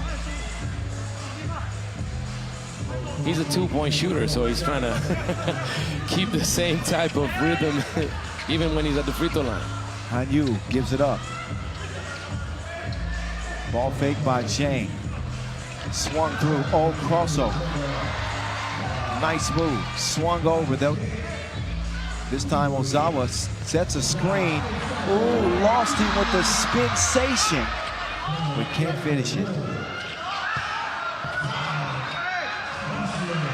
Wait. I thought Zhang had a good chance to make that. Oh my goodness. I didn't like his chances to make that, but take that man to Vegas. Yeah. Take that man to Vegas. If he's making shots like that, you can play roulette, blackjack, or whatever other game you don't like. Matter. Don't matter. He misses a layup and then runs to the corner, falls out of bounds, and hits it with one hand. Well, I'll tell you what number to play. Play 14 white. Everything's all right. Yeah, he's hitting right now. He's hitting right now. It is 9-5. Japan, who really got tested by Singapore in the quarterfinals in a game that didn't really get decided until late when Ozawa was able to connect on a couple of twos and put up another double-digit scoring performance. Around comes Ozawa. He's missed a couple in and out. Foul. Ozawa will draw the foul. Elevates so high on those releases. That left hand in and out. Are you kidding me? It's tough. It's tough. Skilled.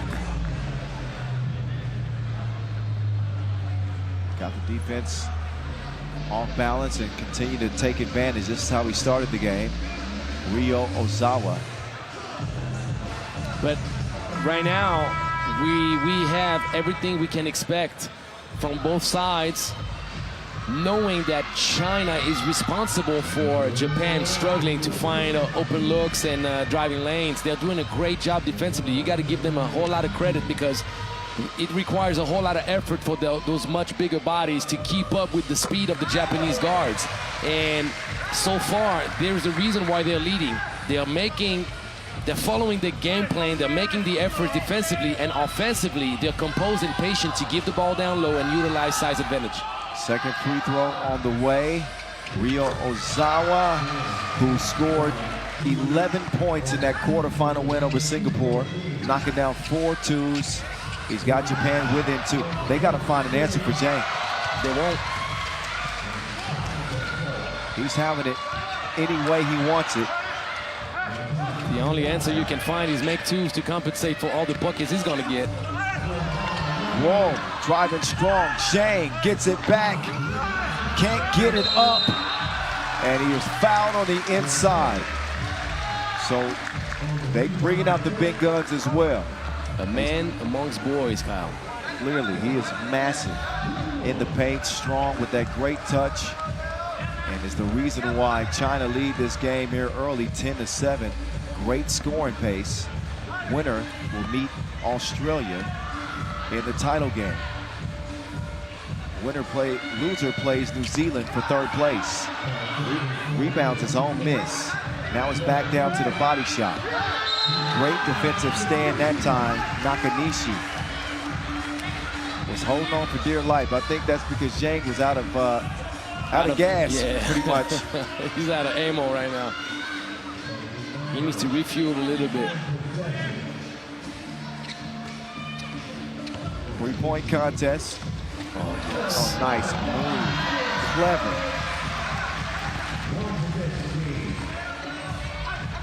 Guo, the leading scorer for China.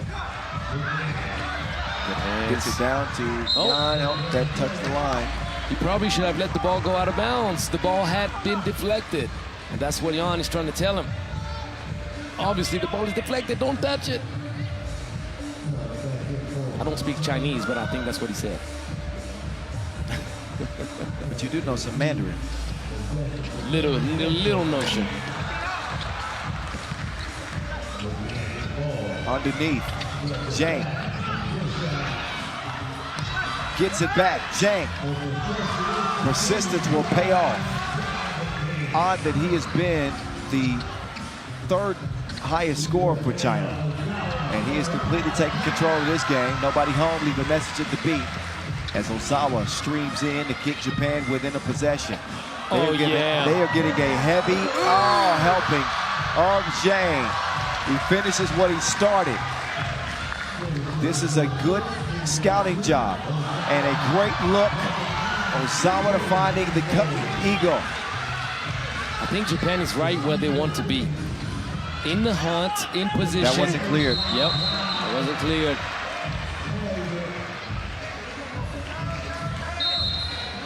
Zhang has been... They're going to challenge. They're going to challenge whether he cleared the zone or not. Delivering over and over the beautiful pirouette. They're going to take a look at whether he cleared that last bucket, which would be his 6th point of the game.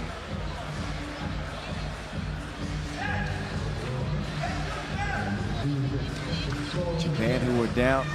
Oh, I think he did. I think he did. That's 1 foot clearly beyond the 2-point arc. Does he lift the other? And look, you can kind of see it right here. The other one isn't completely elevated. No, it is now. It is now. Now it is, but he doesn't have possession of it there. The ball isn't in his hands there. No, he did though, because he dribbled out. So the control was already established as he's the one dribbling out. See what I mean? Well, we're going to see what the decision is made. That point does count. Challenge is won. So that, I think this is now, what, 10-1, me and you, when it comes to challenges? I mean, you're the best. Congratulations on the first. On my first point? Right, the first point. Let the game. You got to get lucky sometimes, Scott. Begin. Packed house from OCBC Square. And halfway through this 10-minute sprint to 21. Look at what they're semi-final. Look at this defense. Look at China. They're being pests. They are harassing Ozawa, holding on to him, grabbing, pushing, making every single inch difficult to navigate. Doing whatever it takes. I don't think anybody else has touched the ball. I don't think anybody else should touch the ball. I agree. Zhang doing his thing. Is it time for Ozawa sighting? That one is long. Save to Rio. Ozawa layup line. They'd rather give him that than a look at 2. Yeah, that's a good game plan. I think. Because if you trade points, you give the ball inside and you have Ozawa going for layups. I think it's a good calculation. I think that China did a great job game planning for this contest. Oh yeah, I mean, no questions. But you see that 2-point shot attempt right here? I don't like it. No, Daniel forced it. Yeah, why don't you give the ball inside? If you're going to force a shot late in the shot clock, you'd rather it be Ozawa taking that shot than anybody on the team. Yeah, but for China, you want the ball to be in the paint every single time down. If Zhang does not touch the ball, you're going backwards. There you go. Zhang can't deliver. But he's cooked. He needs the rest. I understand it.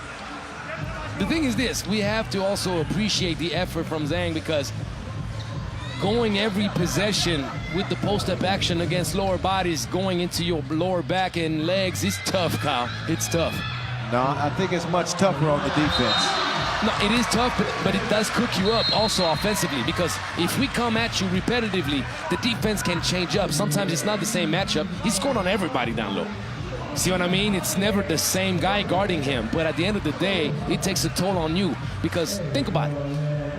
If we're asking you to post up, establish position, and now attack again and again, and do your job defensively as well, but now go back to the offensive side and go again at it, you're going to be cooked, that's for sure. And you can tell he's the one asking a sub every 2 possessions right now. Well, he's nearing a double-digit scoring performance. They have fed him as much as they can, and he has delivered the goods for Team China. He's got 11, never mind. He's got 11 of China's 14. He's already into double figures. Japan trailing by 3, and Ozawa's got 6 of Japan's 11. Wait a minute. Foul red on the floor. That is the 6 now in Japan. They got no more to give. China with that 3-point lead and 2 fouls to give.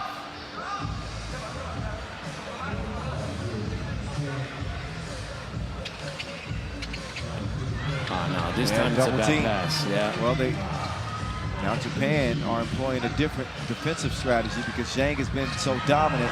Ozawa misfires again.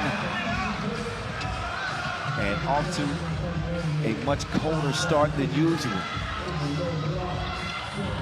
The drive from Xiang. He reroutes. Oh, no, that's going to be challenged, and that's going to be Japan ball. Japan ball for sure. Unless it's not, oh no, we're not in the last 2 minutes, so we cannot challenge that if they're Japan. And they don't have Ozawa on the court. So where's the offense going to come from Japan? He needs a breather. Oh, Peng Yang manages to keep his balance and get the score. It's a 4-point game. But this is 3x3. 12-second shot clocks. And the 2-point shot is the great equalizer. Yes, great equalizer. And the best 2-point shooter in the contest has re-entered the game. He's getting beat up. Yep.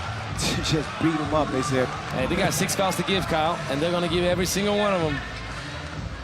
Can't imagine him getting many good looks the rest of the way. Well, they have one more foul to give before sending the man to the free throw line, and that's when the intensity defensively is going to drop down a little. Ozawa coming around, and they put him on the operating table and dissect the Chinese defense. Whoa, falling away from the goal, and it still falls. Give up an easy layup as Japan will keep pace. You know how in every best league you can think of, they're always thinking, let everybody else beat us, right? Yeah. The scouting is, we can deal with the other guys beating us, but you will not be the one doing it. Don't box out 2-on-1. That was Ozawa waiting for some transition offense.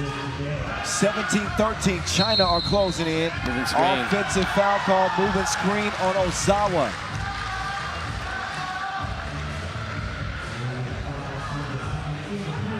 Chinese players are saying, you will not beat us, Sir Ozawa. Everybody else will tolerate, but you will not be the one to put us down. You think they're calling him Sir Ozawa now? He's got that much respect on his name. It's Ozawa-san for sure. Ping inside, deflected. Corner, 2, strikes iron.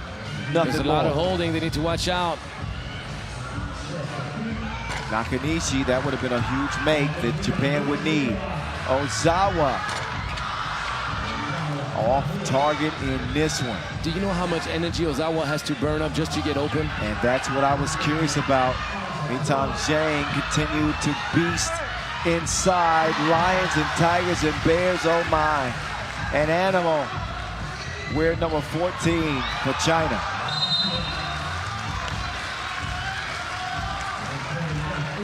Five-point game, and it is looking bleak for Japan. But it's been an electric show. Jan twisted his ankle on that play. Winner goes on to meet Australia in the title game. Loser heads to the third-place game where New Zealand awaits. Those are the stakes in the last minute 30.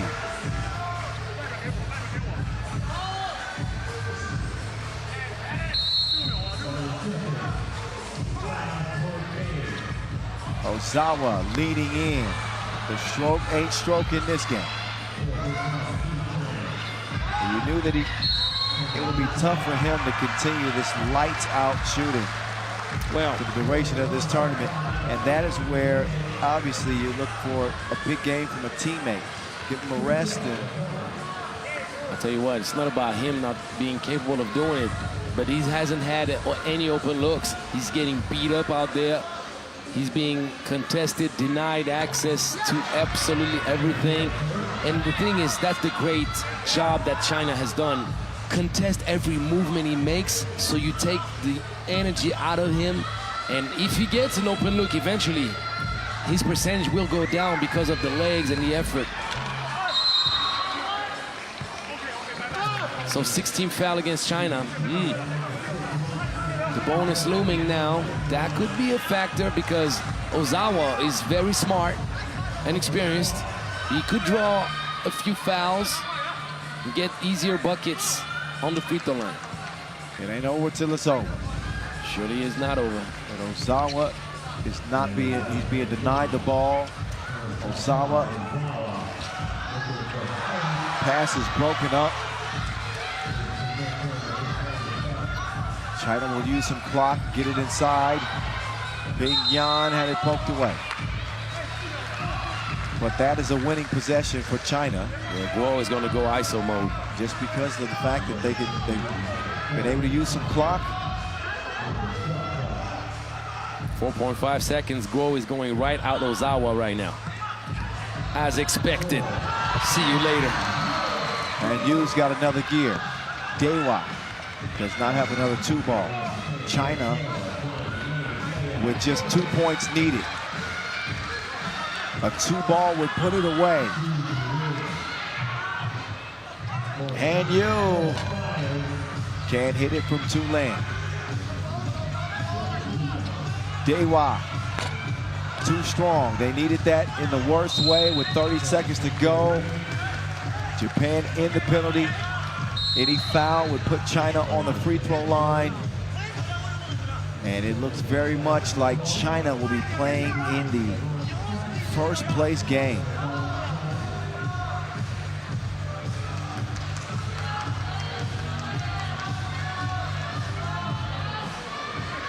Are you shocked by, it's not final yet, but are you shocked by the outcome of this one? No. Not at all. Because you have two options. The questions that were asked before the game started were, can China slow the game down and establish the inside position and capitalize on those opportunities? And the second one was, can Japan speed things up to get those shots that they've been able to find throughout the tournament? So based on the answer provided by China's defense, there's no surprise. Well, China have been undefeated, as have Japan. And they seem to have the crowd support as well. Chinese fans letting their team hear it. Well, in the potential final between Australia and China, with what I've heard so far coming out of the stands, challenge unsuccessful, as expected. All up top. But that gave everybody rest. Warning, got to give the clean check.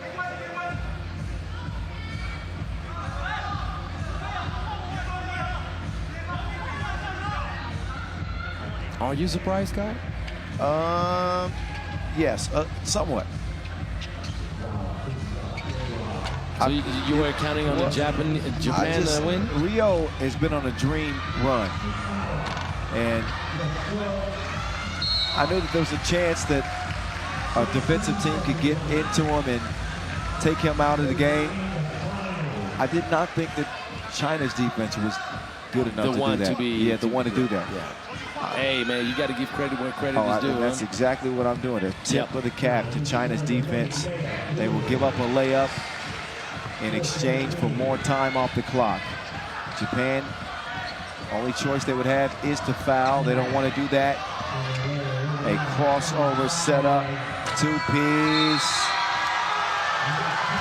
And that is it. How about that?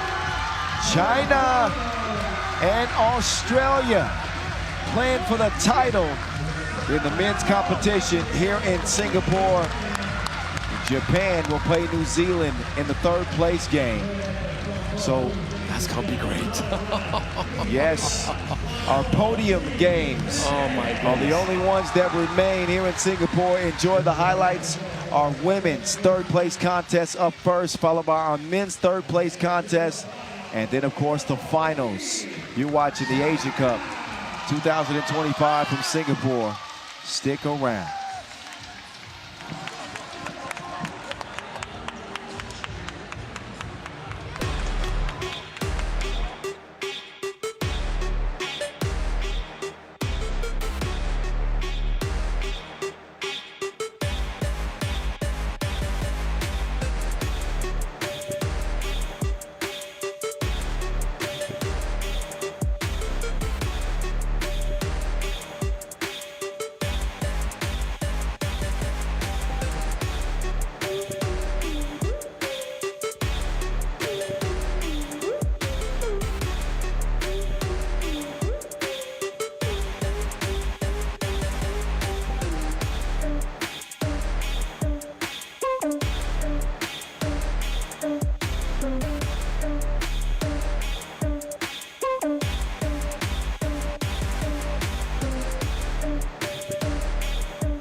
All right, are you ready to start looking at who's going to be standing on the podium as our top three finishers?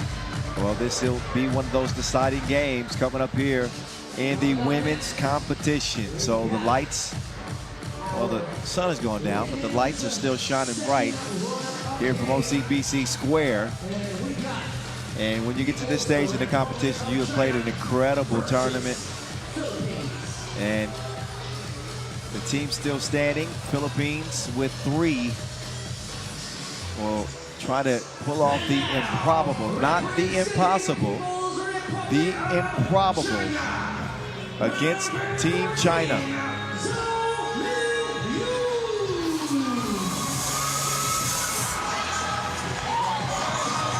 China in line to finish on the podium again if they can take advantage of an undermanned Gilas team.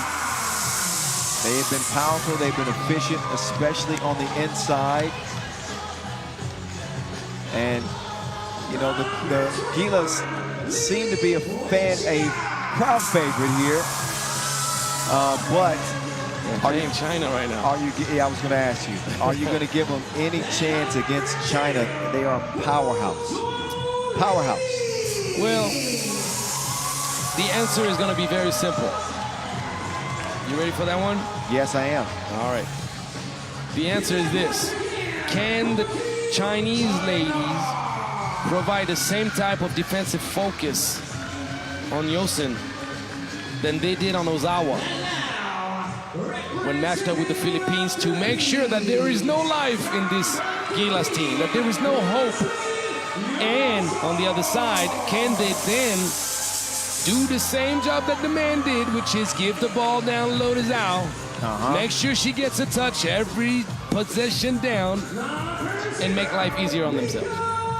If they do, then you know what's going to happen. If they don't, then we have a different story. Questions to be answered once we get this one underway.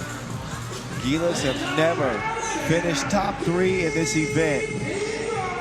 There's Camille Claren with that knee injury, unable to play. But the Gilas have they finished top 4? They have finished 4th before, but never on the podium, which is, at the end of the day, so they've reached the semifinals before. The only thing that matters, yes.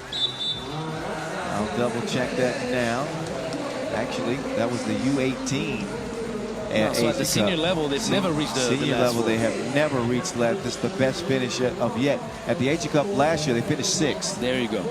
So they went to the quarters. Yeah, but not the semi. So the big step up. Yeah, the best standing for the Gilas ever. So will they be standing on the podium is the question at hand. And their last 2, their best 2 finishes are last year's and this year. Back to back. So what does that mean? That means they are getting better. Get better.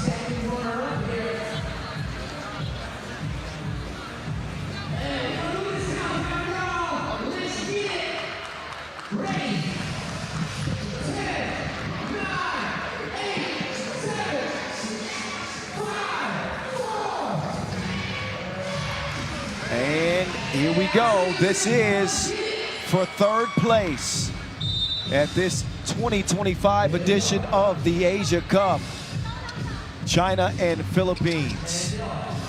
China had not lost until their semifinal matchup against the Kangaroos. Trying to get back to their winning ways again with a 3-woman Gilas team. Cacho on the drive. Acrobatic finish at the rim. Slow on the closeout. China don't make them pay with a 2-piece.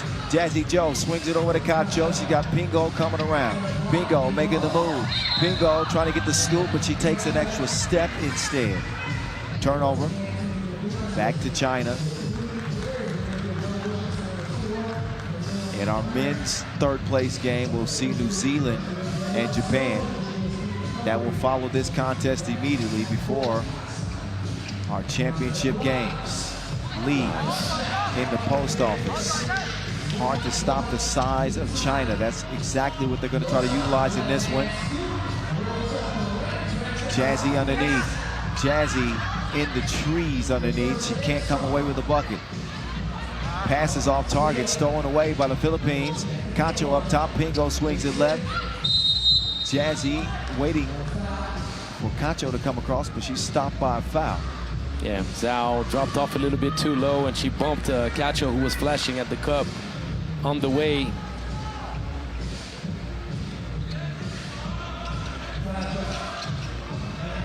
Jazzy.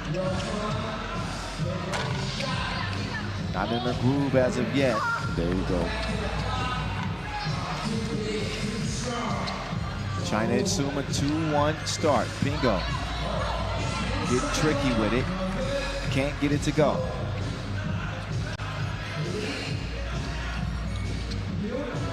Oh, Zhao, extra pass, unselfish play. Yes.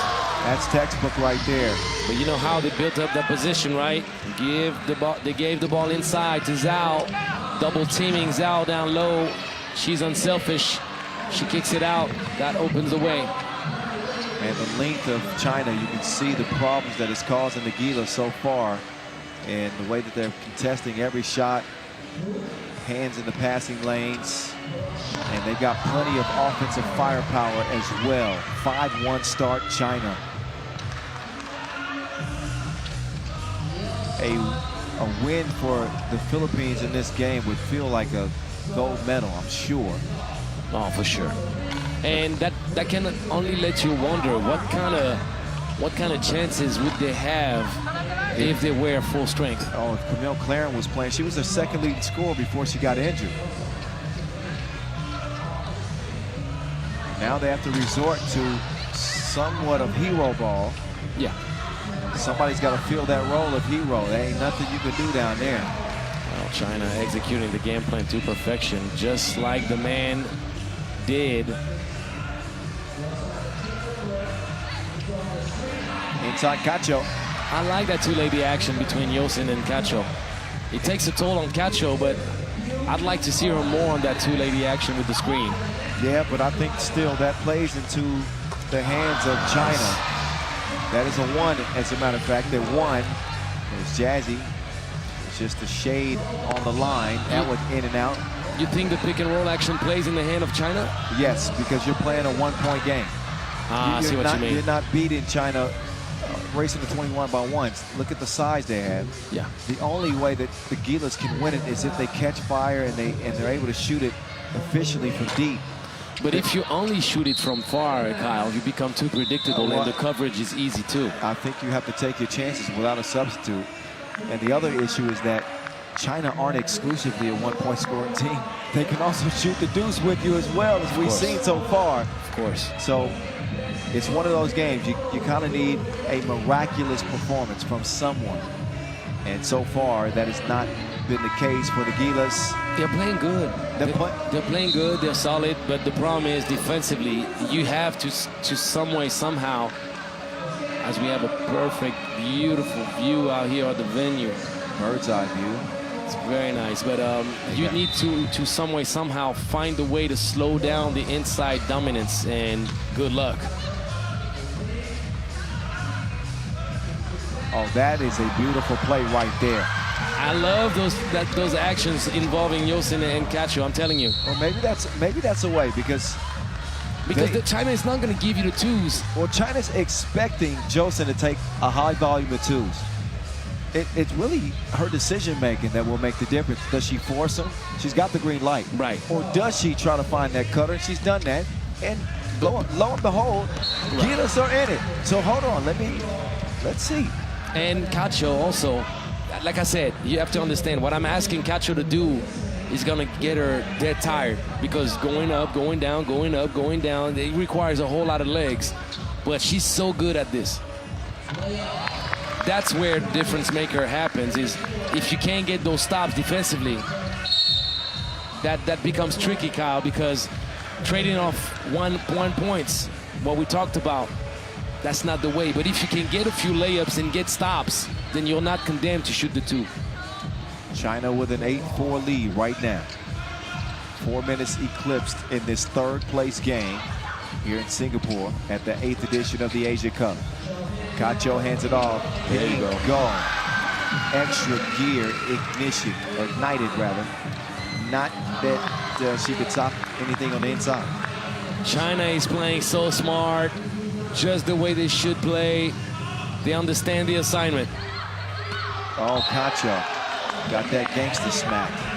Yeah, and these are the plays I don't like to see from Team Philippines, because that's going to take all their energy out even more, and it's much easier to guard that. For China, if you play one-on-one, oh, that plays right into the hand of their defense. Oh, Zhu being pestered by Pingo. That's a win there, just to get Zhao out of the paint. Pingo hits the deck with that one, keeps it alive. Jazzy is going to take a shove. 13th foul against China. And it's the third, yeah.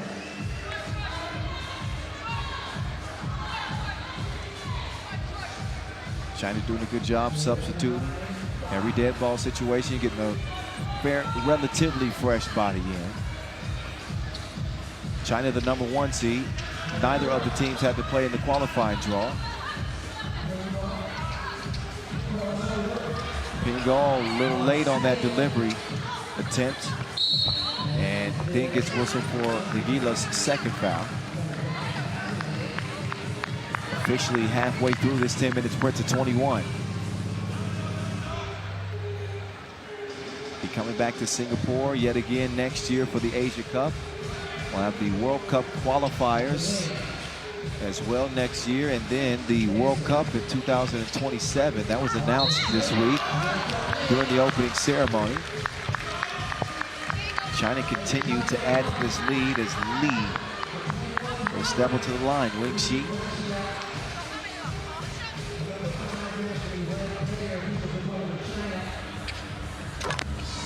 And that one will fall.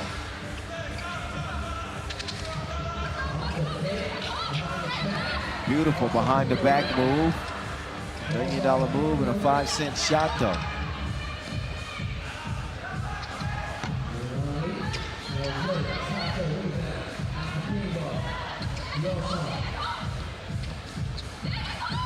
Joseph, that was one she should have shot the 2.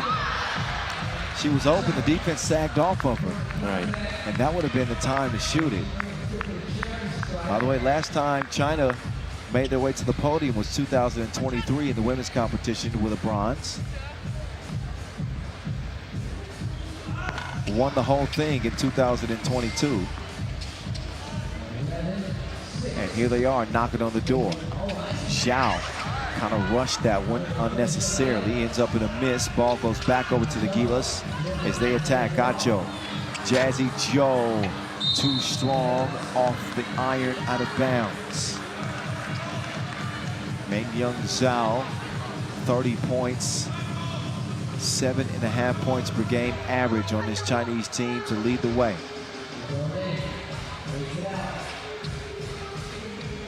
A solid 4 rebounds per as well. She's getting a rest right now.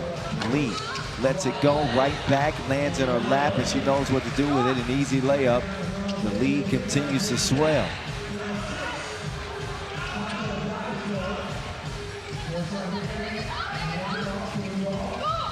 And nice. Pingo with the quickies. Finishes with the scoop.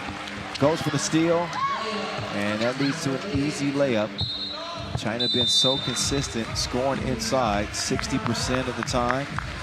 It is a bucket. 2-point shooting has left some to be desired for China, but in this matchup, they don't need the 2-point shooting because of the size advantage over the Gilas.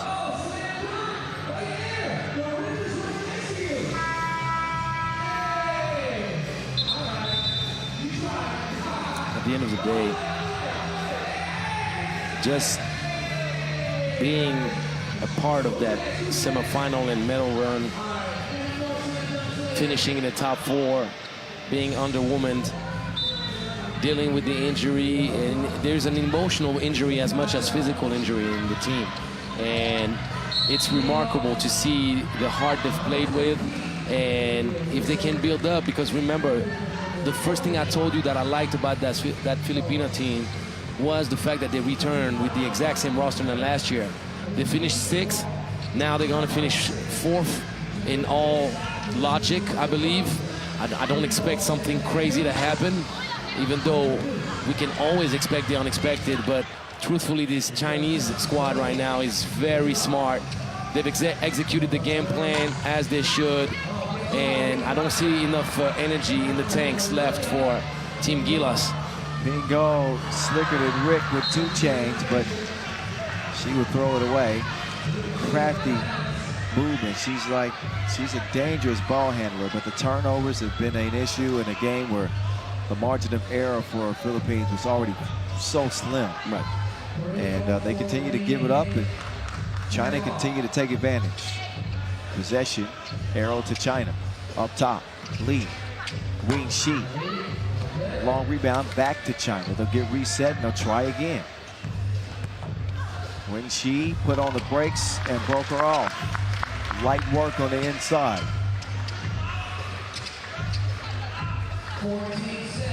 Joseph, quick release. Cacho gets it back. Cacho turnaround. Was indecisive on the shot attempt. And now they got 4 to get one up. Cacho on the run, stops and will misfire. Zhao gets fouled from behind. China will get restarted. You can see the fatigue on this Gila's team. Each player is absolutely gassed with no substitute. And again, we are sending our best wishes to Camille Claren and her recovery from that knee injury that we saw her go down yesterday. And while this will very likely not be a Philippines win, they certainly represented the country well with the effort they put forth, especially in the absence of one of their key players. I will say now that China is going to be too much in this contest, even though there's 2:20 left. If they shut me up, then so be it, but I don't see it happening right now. You know what Sir Charles Barkley would say, right? He would say, Kobe Bryant, first of all, see, let me tell you something about, no, Kobe, so Shaq is, shut the hell up. Wait a second. That's what he would say. No, what he would say is, I might be wrong, but I doubt it. I might be wrong. Shaq was dangerous. Never mind. It's gotten off the rails here. That was the title of his book. I might be wrong, but I doubt it. You know, I worked with Charles Barkley during my time with Turner Sports for about 4 years. And he slapped me in the back of the neck one time, just randomly in a meeting we were having for an NBA TV show. And I never forgave him for it. It was disrespectful. He literally did it in front of everybody. That's my Charles Barkley story, but he's a good guy. Good guy, really happy. Minute 59 left to play. Zhao tried it in the deep end, and she's got a bank deposit. She's comfortable swimming with the Sharks, let me tell you that. 17 in the account for China. The Shanghai Sharks are they tough. Jimmer Fredette played for them for a while. He was correct league MVP, and Pingal playing with her toys. She's so crafty, man, and the energy she gives on defense is remarkable. Look at this. Just the moment I mentioned that, another deflection and steal. Now it's the Pingo show. Great pass. What a lob. Right in the bread basket. Minute 20 and counting. Lead target practice. Cacho will track it down. Moving screen, unfortunately. Offensive foul. Yep. You called it almost before the whistle there. Yeah. Well, you must have played this game before, didn't you? A little bit. Just a little bit. But the problem is for most of those calls that we see in both men's and women's bracket, the moment you go for the handoff and you want to give that little extra help and you stick your hips out, it's like an automatic call. Yes. Inside they go. Zhao continues to count it up. Cacho. Wow, the Reckless driving. Still scores it. That'll get the Gilas to double digits. But an 8-point deficit with 52 seconds left. That's Cacho. Cacho slipping to the crib, counting.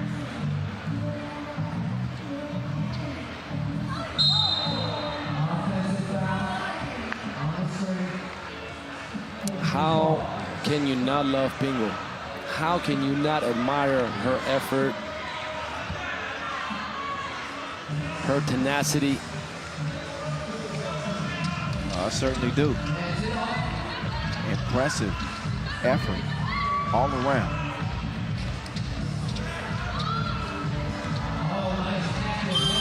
Whoa. Was almost injured, wasn't it? You know, it took everything within me not to shoot that ball. You know that, right? You know how much I was considering risking it all. I'm just glad that I didn't get hurt. Well, I was going to be there to save you either way. You know that. Save me. If I had to take the bullet for you, Kyle, I would. Oh, man. Out of bounds with 29 seconds. So well, somewhat of an anticlimactic third place game here. Well, at the end of the day, can we really ask more from Team Philippines? No.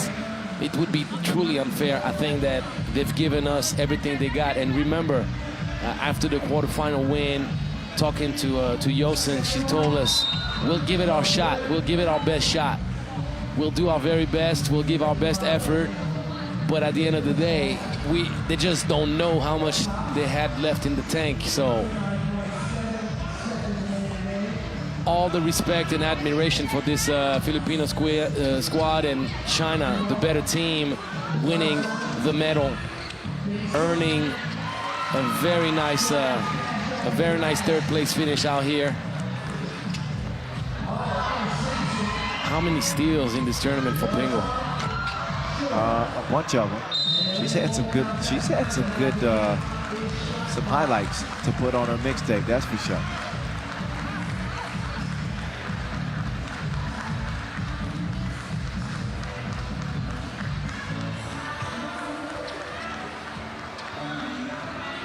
Two ball, that will do it before the horn. China take third place here at this 2025 Asia Cup as they outlast the Philippines, who will finish fourth, their highest placing at the event, with 3 players on the final day of action. Camille Claren, best of luck in your injury recovery. And for China, congratulations. Back on the podium for the first time since 2023. The final shot to get it done. And one thing that you notice about China, there's no explosion of emotion. Finishing third is almost unsatisfactory when you see the body language of the ladies. They wanted to play for that top spot. They wanted to meet up with Australia in the final, but at the end of the day, your road is what it is. Is what it is. Again, I think victory doesn't always show up in a L or a W column right at the end of the game. Victory is looking yourself in the mirror and realizing that you put your best foot forward. You went 100%. You laid it on the line, and sometimes you don't come out victorious on the scoreboard. But the victory is in the effort, and it's in your heart. You didn't cheat yourself. And you didn't cheat yourself. Right. So that's how I feel about that. Philippines played great. Now it's up to the fellas in their third place game. We will get a look at see if New Zealand are able to respond from a devastating loss to the Australians. And Japan came up short against China. So that is who we have.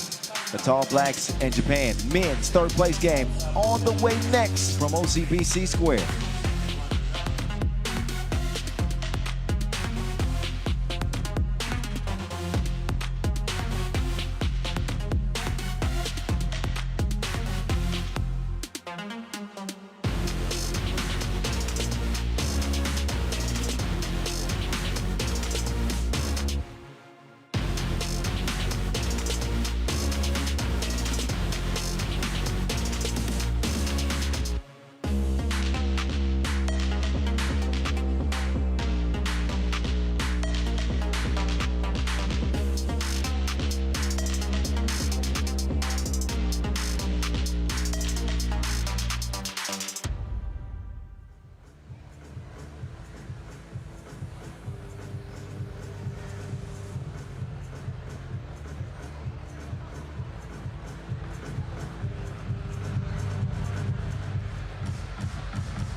Here we go.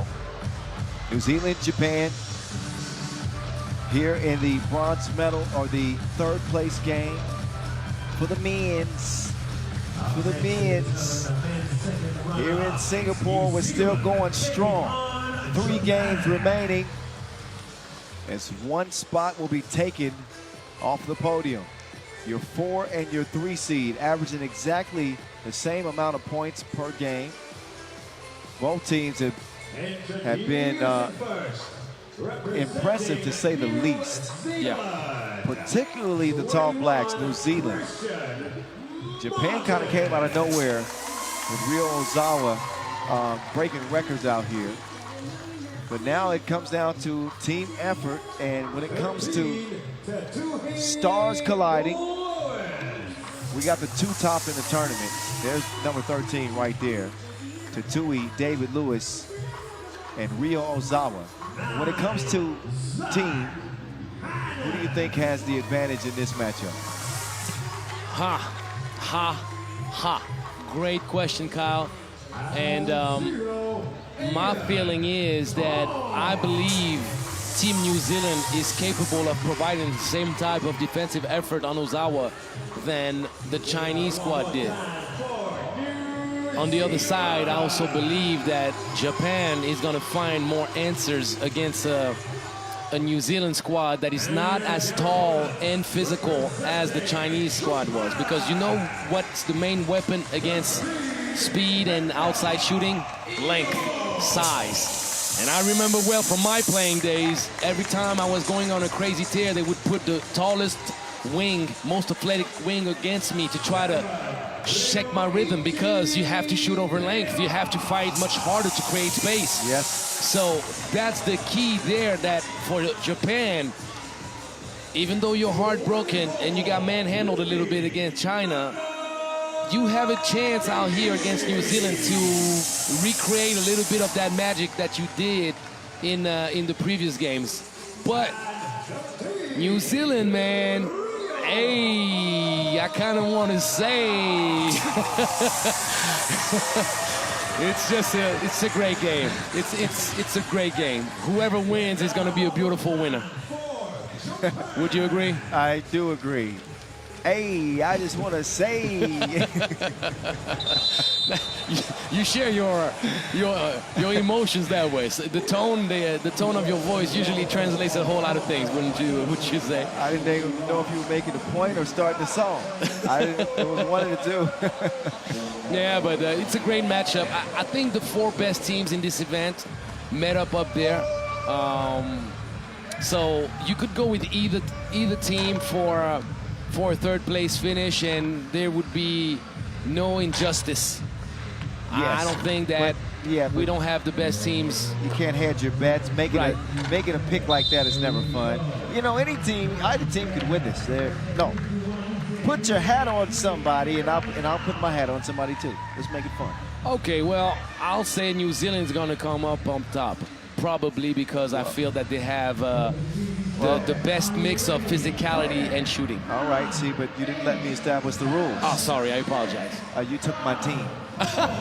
So okay, so I take Japan. You can't pick my team. And okay, so you're going with Japan. There you go. All right. Since I willingly you took my second pick as well. I'll let you slide with that one. But, all right. Okay. Well, I can tell you, I'm excited about this game. I won't deny it. Well, this is the men's third place game from Singapore. Japan and New Zealand coming up short against China and Australia. Speaking of coming up short, that one was Kevin Hart from Ryo Ozawa. That one was Muggsy Bogues. That one was Lord Farquhar. that one was Earl Boykins. Oh. We get really low now. Meantime, nice thievery. Dewa takes the gift and delivers. Didn't clear. Now it's clear. Tonji will find the very dangerous Tatui David Lewis. You got the two flamethrowers of the event battling from a distance now. You got Lewis and Ozawa. Take your pick. Two top scorers in the men's competition for the better part of this event. Ryo Ozawa, wearing number 13 for Japan, is probably still are, right? 11 points, 8 points per game, and yes, Tatui David Lewis averaging 9 per. So the two top guns. Hannon being pestered by Ozawa. You know what I would really, really, truly love? Yep. 2020 overtime and just let it ride. Whoever hits that shot to win. That would be so fantastic. Possession apiece for Ozawa and Tatui. Ooh, that one broken up. Nice defense. I tell you, Tonji has really elevated his game here, day 5. Yeah. We got off to a little bit of a slow start. We were a little bit, you know, or at least I was saying, okay, if there's any weakness, maybe it's Tonji, but I take it back now. He's played great, especially his effort on the rebounds. Ozawa, pocket pass, that had some lint on it. Delivered to his teammate on the cut. 3-2 start. To 2E, no good that time. Forget about the NCAA tournament. We got March Madness going on here in Singapore. Yep. And that would be an accurate statement, because if you don't go mad for that 3x3, then I don't know if you have a pulse. Crazy games over 5 days. 48 teams, 25 countries represented. It is a full competition, to say the least. Good job. Oh, great look. That's a sneaky link. That was a 2 a.m. pass. Nobody there to stop an easy layup. 4-3. Cut by Mark. Stopped by the defense. Somehow the ball finds its way to Tonji, and he puts it up and in. 4-4. Dewa to the crib. Bucket. Somebody's got to get the possession started. Finally. We have two different teams, two similar stories, two similar teams with the passion they play, the rhythm they play, the skill set. It's very interesting, because you do have more physicality for Team New Zealand, but at the end of the day, they are two very decideful teams with the way they collaborate. They will always trick you with the backdoor cuts, the fake handoffs, and the off-ball movement. So it's so fun to watch those two teams battle, Kyle. Well, I'm expecting fireworks in this one. We're on a good pace. The Tall Blacks defense is locking in now. They are locking in. Credit to them for the defensive effort. They are hungry, and you can see it.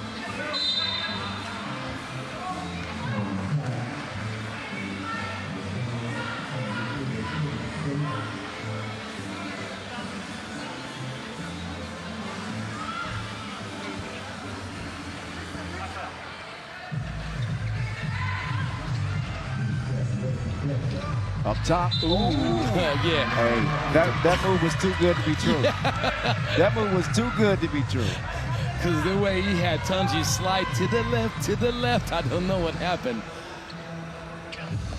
The question for New Zealand is, can they handle the Jando? Nice move. Oh, crafty. Basket weaving. 3x3 style from Hannon.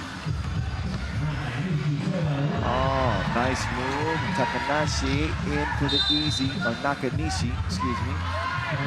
Takanashi with the katana, man. Ooh, cutting through that defense, silly. Somebody's still sharp late in the day. Angelo Bizarre, Sakarakis alongside. I'm the voice of 3x3, Kyle Montgomery.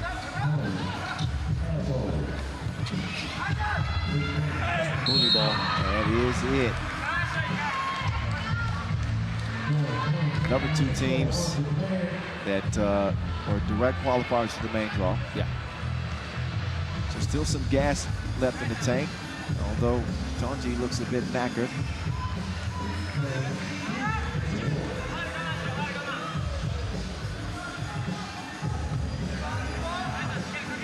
You don't know these phrases. These are New Zealand phrases. Gotta put people on game. 6'5", cross, dribble, Zawe, and he hit his head, it seemed, on the floor. Got tripped up. He says he's okay. Tonji is up as well. The foul was not on Martin, but on Tonji. I think Martin believed that the foul was against him, but Well, it doesn't matter. Personal fouls. yeah, There's no personal fouls in 3x3. but you know the resentment you have usually when you think that the call is unfair. Yes. So you turn around and look at the referee like, why will you whistle this? Well, it doesn't concern you. Mind your business. Back to business. Japan in possession.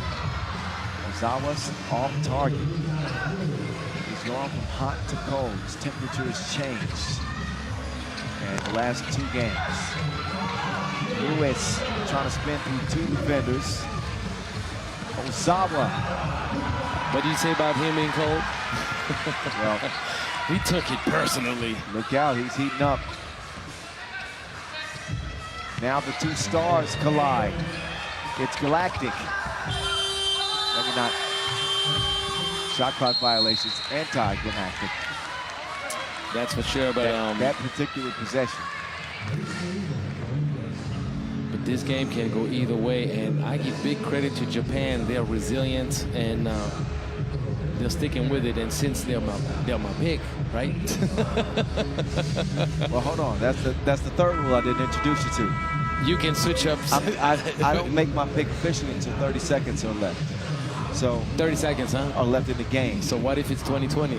Well, then I have to make. What's the other rule? Then I have to make my pick. What is in the hidden prints? That's what I want to find out. I do think that New Zealand has the edge, although Japan have the lead, 7-5. I like the way you summarize your thoughts. That's called hedging your bets to perfection. To Tui. Oh man, this guy. This guy. He's shooting his shot like, hey, you got a red dot on that thing. That's a good foul from Tanji. Tall, young, eager. If they can keep this core together, well, they probably will. I think that they're gonna be in good shape. Nobody home to stop that. 8-7 contest from here in Singapore. Hannon on the baseline, up top, Tanji with the fake, the kick out. Hannon falling away.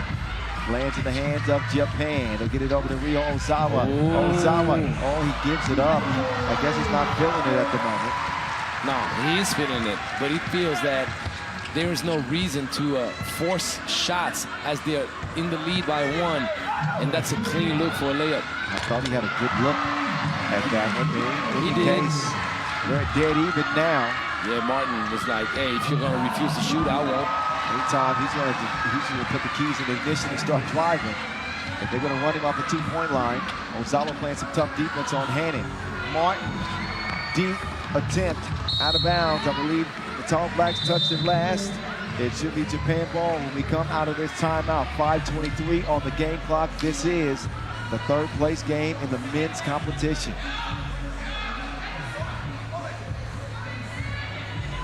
So Corbs the King has done a great job coaching up this New Zealand team. I know he's got to be salivating on the potential of the future for this squad. They trail it by 9, a great opportunity to see what their resolve is like at a young age against obviously Japan, and the star Ozawa gives it up. I like your cut, G. High fade, down low for the SCO, 11-9. 3rd assist for Ozawa in this game, just dishing the sweetest meals right now to everybody. Look at this defense for Japan. Martin turns around, and he can't knock it down.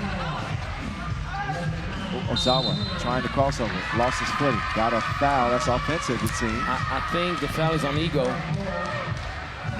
Ego getting open, pushing off a little bit too strong.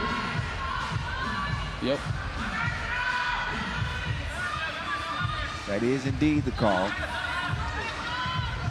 Craig Martin. Oh my goodness. He's a bad boy. If it's not Lewis, he got Martin coming right at. Oh, don't spoil dessert, kiddo. He did it. He did it. Tui gives it back. Just to get it back. Tui is wetter than a skinny dipper. Insane outside performance from Martin and Lewis. 2-pointer on the way. Tall Blacks in front. And no surprise to see Tui, David Lewis, putting on a late night show. Kyle, remember what I told you about this team? He got 6 I told points. you it's one of the premium U23 teams in the world that we're seeing getting birthed in this event. Here comes Tui. Oh my goodness, step back. Oh my. Trying to stop this kid is like trying to drown a whale. You're not going to be successful. You will not. This kid is crazy. He puts another one up. He checked. And yeah, he checked with show. I just give him the ball. There you go. To Tui, David Lewis in his bag. Can't finish it though. Hayden flies in. He wants to shoot. Let me get a shot. Oh. See, I can do that too. If Hannon starts adding up to the pain inflicted by both Martin and Lewis, then what can you do, Kyle? What can you do if you're Japan? And the thing is this, Tanji, once again, smart, knowing that they're not in the bonus, so he's not going to give neither a bucket on the drive nor an open shot. Plus, it gives opportunity for a rest. New Zealand, guys, keep this name in your mind and also keep those kids for the next years to come as faces to be acquainted with. Do not mess around. I tell you, U23 World Cup this year, if New Zealand is not one of the main contenders for a medal, I'm not the czar. Tui will get a rest because his shoes are untied. So we get back to it. One more foul to give for New Zealand. Look at the ball pressure. Oh. So Ozawa has not had the touch, falling away. And no good. It looks like that touches the Tall Blacks last. Yes. 3:20 to play in this third place game. The voice of 3x3, Kyle Montgomery. At 3x3 The Voice, hit me up. Angelo Mazar calling, Mazar, Sakarakis' last name. His Instagram is. He doesn't want to tell you. My screen name is, I was paying attention to that Ozawa shot. Forgive me, at Inzal Grand, in lower dash, Zar lower dash Grand. That's too much. Ooh, don't get too pretty with it, Lewis. And too much heat on that pass. As it is thrown away, but a 5-point lead. Fairly comfortable for New Zealand, but that is until or if Ozawa heats up.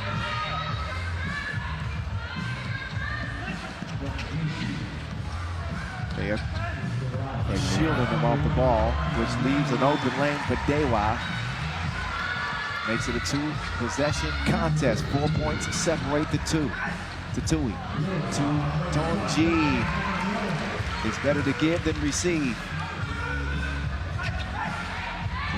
When is the last time that New Zealand medals at the Asia Cup? They got plenty of them, but I would say last year. In the man? Yes.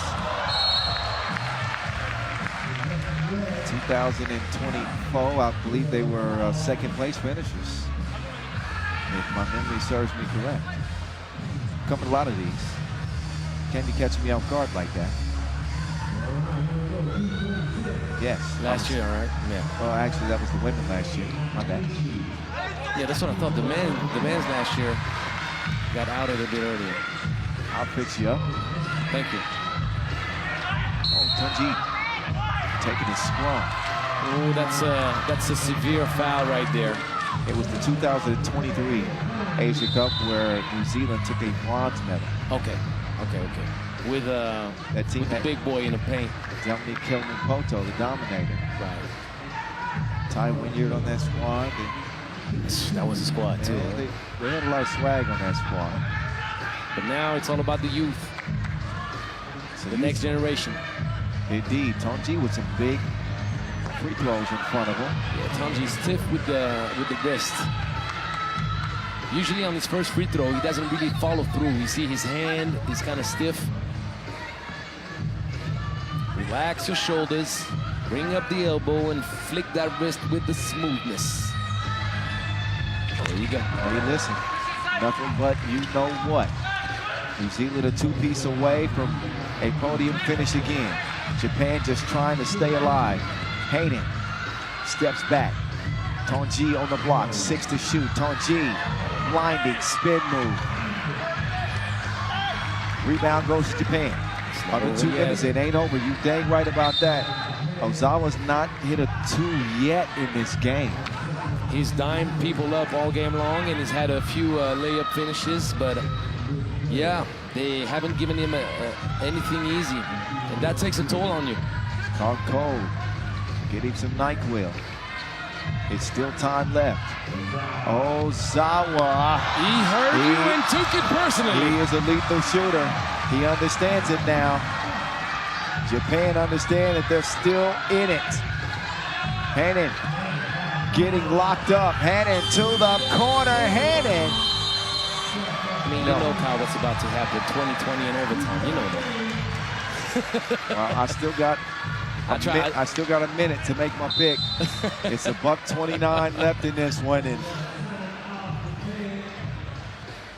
New Zealand have the advantage. Shooters gonna shoot, and that's exactly what Tatui, David Lewis, has been doing from beyond the arc, inside, damage being done by Tonji. Japan have been great on the backdoor cut, taking advantage of the open lane. Neither team can foul without free throws.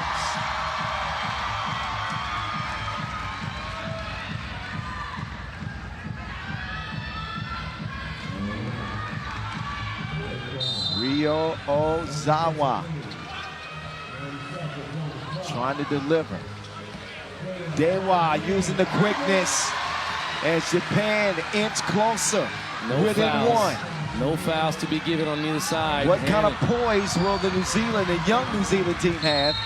That's at least part of the answer there. Hannon, calm and cool as he lays it in. Like his game a lot.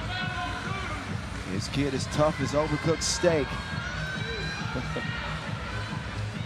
Minute 13 to play in this game. Ozawa, oh my goodness. A narrow miss that would have tied the game.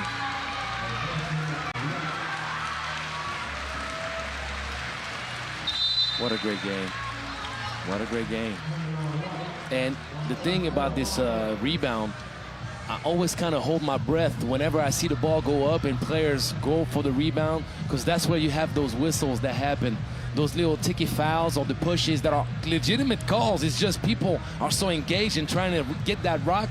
And since both teams are in the bonus, Kyle, that could literally change the face of the whole game. Imagine it's a foul on Japan, New Zealand can finish it. Imagine it's a foul on Ozawa going for that rebound. It could be a 20-20 game. Credit to Japan. It looked like they were fully just dead. They weren't going to compete, and this was going to be it. But now they have a chance. But can they stop New Zealand? Oh, there's a steal. White ball. White ball. I don't like the setup. I think New Zealand should have Tonji down low at the block and let the big man go to work. Let the big man go to work. Give the ball to Tonji down low. There you go. Pin down screen. Give the ball down low to Tonji. Let the big man finish. No, they don't do that. Let's see. Tatui. ISO. Tatui. All they need is one. Tatui up top and in. New Zealand. The Tall Blacks stand tall in the third-place game, and they will have a spot at the podium of this 8th edition of the Asia Cup.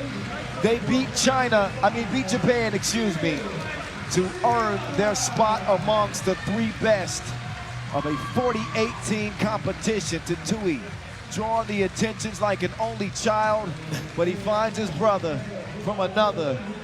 The big man, Tonji, underneath for the score that secures it for the Tall Blacks. Amazing. Amazing. Way to play, way to play, way to play.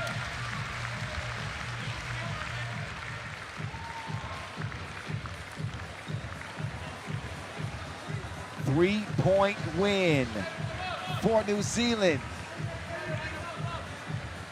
A choice performance for the Tall Blacks. I got a sneaky suspicion who's going to be a member of the team in the tournament.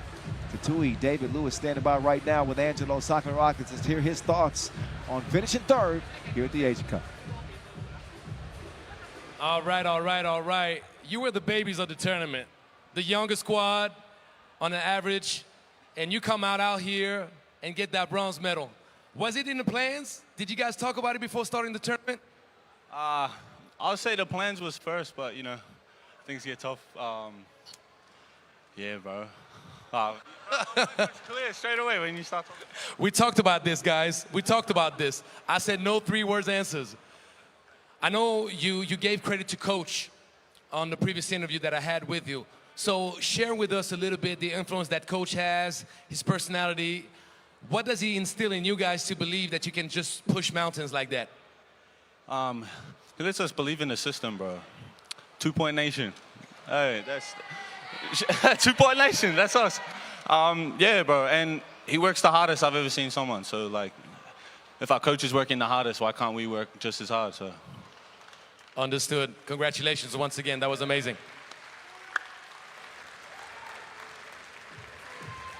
They will have reason to celebrate. New Zealand with an incredible run to a 3rd-place finish here in Singapore as they met Japan in the square and emerged victorious. Here are the highlights. We've got 2 games left, and this is for the championship in both the men's and women's competitions. Stick around. 2 more 10-minute sprints for it all. They're in Singapore. The Lions Den's about to roar. Get ready.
Ladies competition, championship game.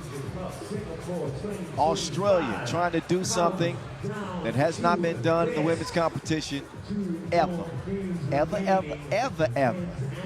Trying to three-peat with Japan standing in the way. Young Japanese team with a lot of talent, that is for sure. This is how they match up stats-wise. 4 games won in total. 4 wins before the limit. Australia have just been unbeatable, literally, and carry an undefeated record into this contest, as does Japan. Yuki Noguchi stepped her game up. Fatuma Nishi has really been the star from start to finish. Takahashi and Surimi representing that squad. Good child. Wilson, Annalie Bailey, and Marina Whittle represent the Kangaroos. Trying to go back-to-back and 3 in a row. Introducing first, representing Australia, number 1, Mila Goodchild. Mila Goodchild thrown into the lineup and literally thrown onto the court for this championship game. A Champions Cup bronze medal winner, reigning MVP, Allie Wilson. She's been on this stage before, and she always shines brightest when when the lights are at their brightest. Back-to-back 2 MVPs. Marina Whittle now joining the Kangaroo Quartet. And Annalie Maylene, all smiles, but she's all business like the front of the plane. Please believe it. Give it out one more time, ladies and gentlemen, for Australia. Australia trying to do it again and again and again.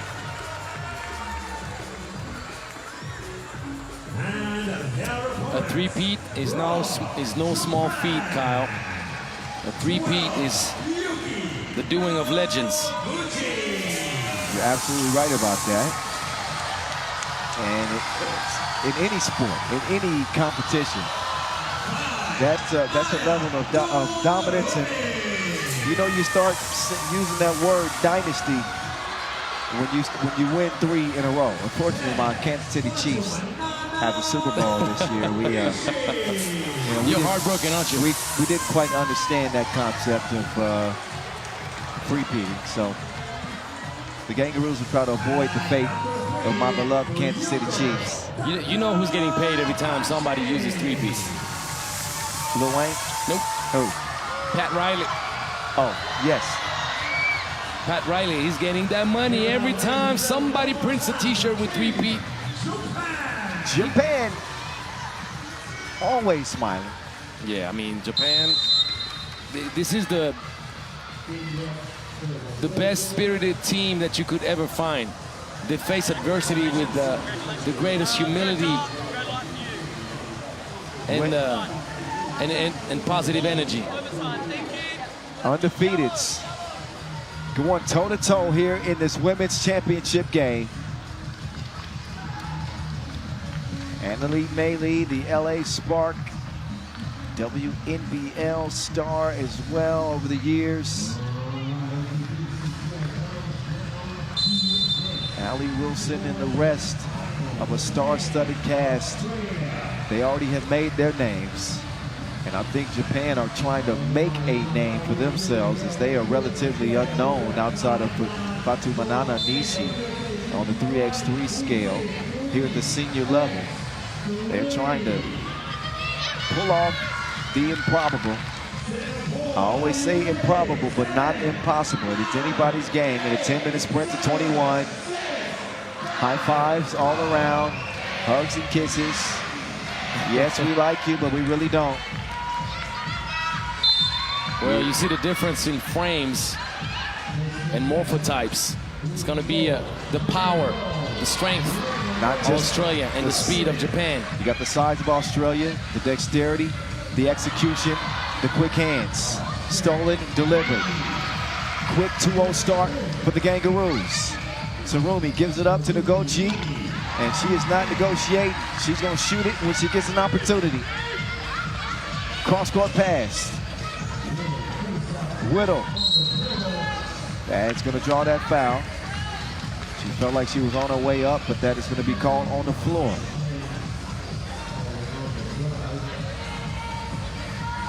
So think about, again, Australia's body of work and having to overcome New Zealand last year to win the title. The year prior in 2023, having to beat New Zealand again. They don't have to worry about the New Zealand squad this time around. Their first time meeting Japan at this stage. Whittle says, you too. You see what I You know what I meant. 3-1. You too, Whittle. Nishi, two-piece, too long. Willie underneath.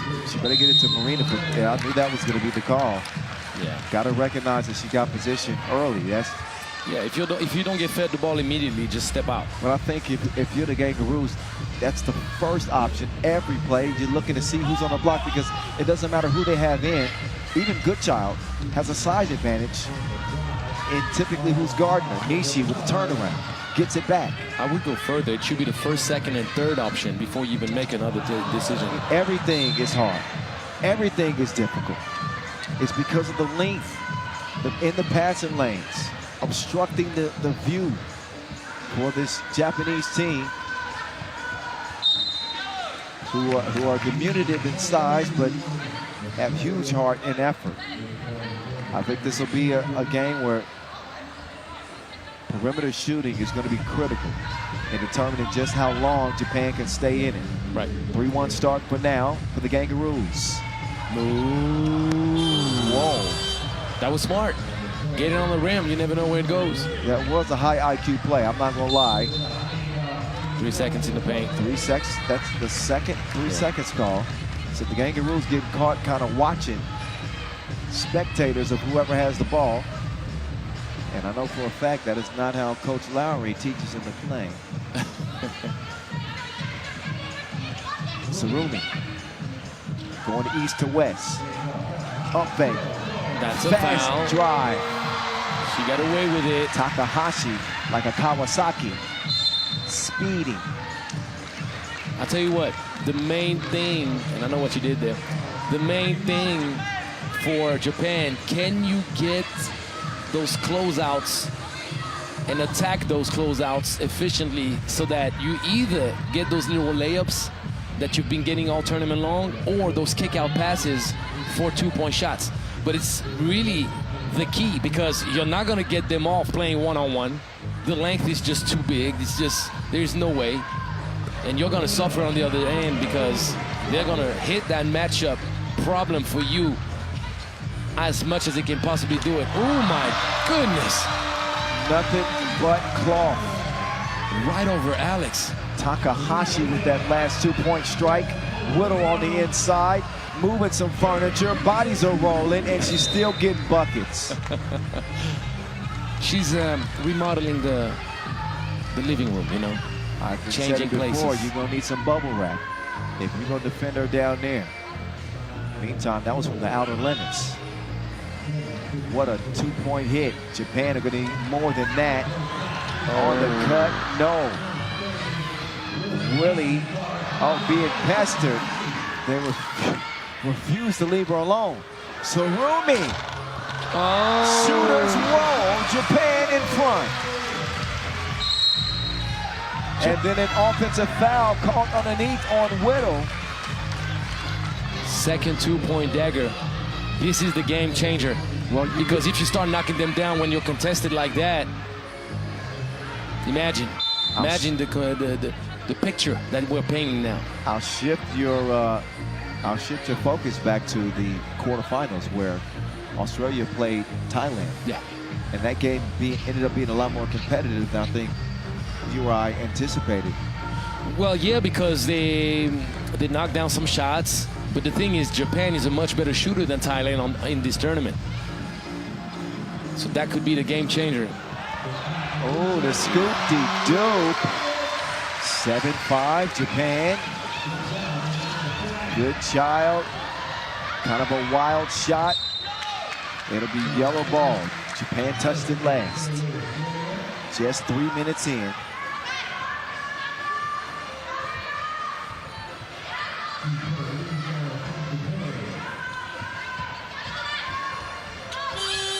Annalie Meili, they also run out of time.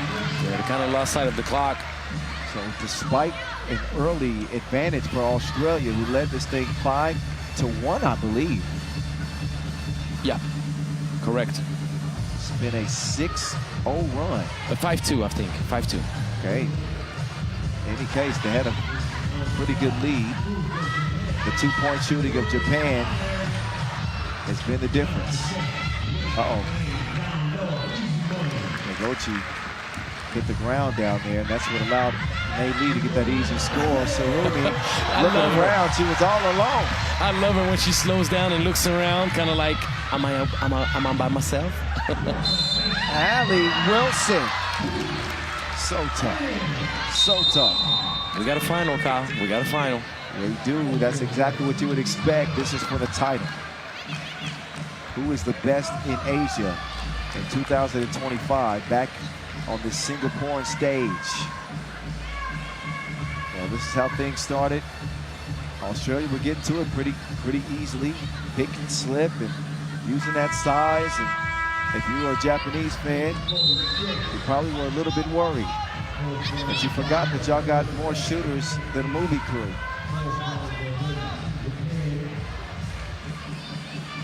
He got more shooters than a Western movie. Wild, Wild West. High noon out here, though. Sun is down, but we turn it up. 8-8. Takahashi with the quickness to Sarumi. Sarumi, 2 is no good. Good Child couldn't squeeze it at first. Good Child takes a big bump from Takahashi. And the call devastated her so much she had to fall to her knees.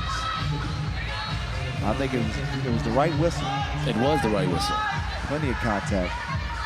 And it happens to be the 5th foul on Japan, by the way. Marina. That's a foul. Oh, it's kind of sloppy. Just the 2nd foul on Australia, but they've had several 3-second calls. Yeah. Some kind of silly turnovers. It's a sprint to 13. Ooh, Takahashi with the cross on Good Child. Good Child with the hezzy and a struggle scoring inside. Annalise Mayley gets no bucket there. Sarumi, she telegraphed the pass. Now that is barbecue chicken. Light work for Whittle on the inside. You got to get a hand up. Lucky that goes amiss. Broken up, kept alive. Foul called on the shot attempt.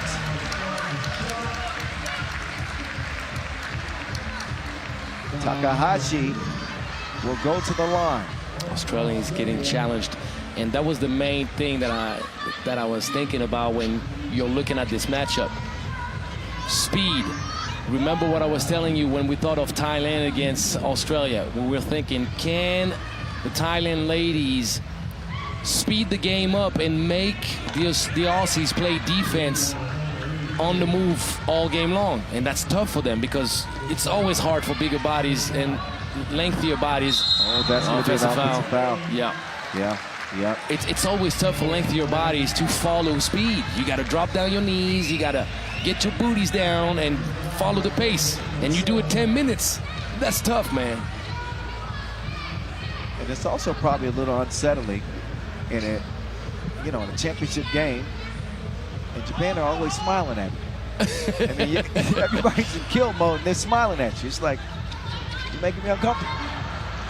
Good Child. Wilson, not that time. Over to Nagochi. Trying to thread the needle, a risky pass.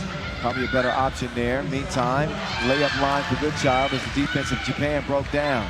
Nagochi, 2-piece, back iron, approaching the midway point. This is the women's final. The voice of the Czar here with you. 3-time Wilson going to work inside. I think Australia could benefit more from getting it into Willie's hands. Jab step off the window, no. They've done a good job keeping Nishi under wraps as well. They're gonna leave Good Child alone. They dodged 2 bullets there. Ali saves it. Now some transition offense for Japan. That was deflected. Yeah, great closeout by Whittle. That's the length and that size. Whittle now down in the post. She's just too much. She needs a hand on her at all times, and she will never miss a bucket. Whittle wants to have that hand up. Ooh, trying to go pretty with the finish. There's a foul there, but you mentioned Whittle. I would have said in 2023 she was the best player in the women's game. An argument for that. Certainly top 3.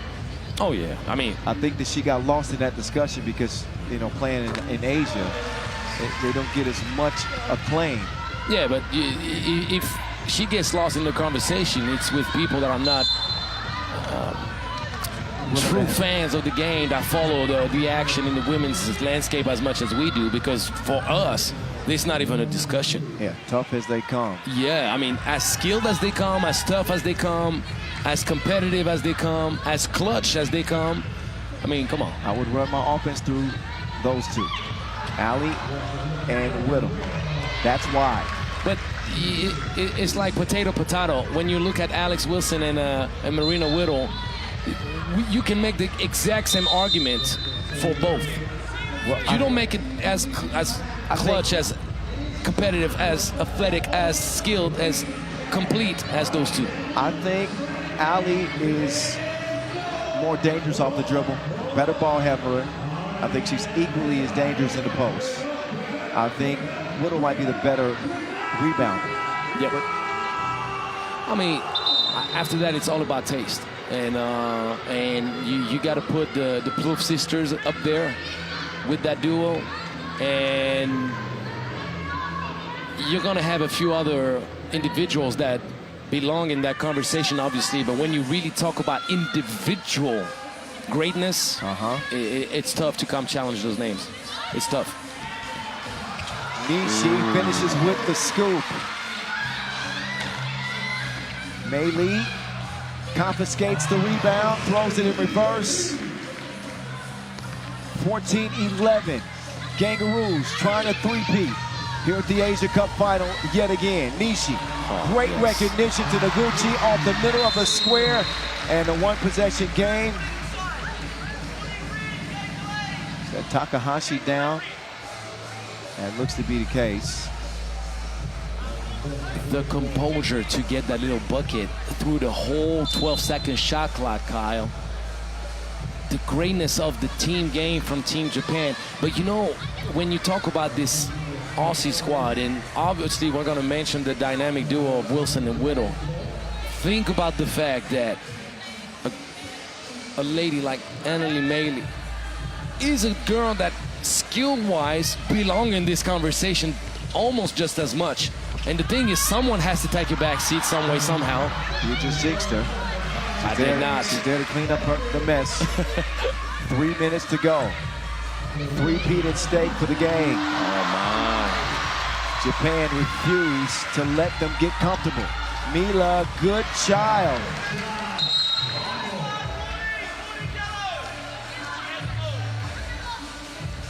So one warning apiece for a delay of game. Japan is no pushover, Kyle. No, they're not gonna go down easy, are they? No, and you just get the feeling they're gonna knock down a big two at any moment. Takahashi steps behind the line. Takahashi, the bomb, missed it. Look at Ali took a shot to the face apparently. And Wilson is up. Goes up strong with two hands. That would have been a game changer. That's the 7th foul on Japan. Couple of free throws coming up for the reigning MVP. Wilson, no. A-Dub with another in front of her. They got apparently a wet spot on the court that needs to be taken care of. Gan Kim and official Hamish handling the duties in this one. Dale Hamish, that is. And second free throw is good. Australia 4 points away. Singapore has been good to them. That's the time you're not supposed to slow down. Right. You're supposed to speed up and finish. Oh, volleyball. And Willow just made her into roadkill. Just plowed over.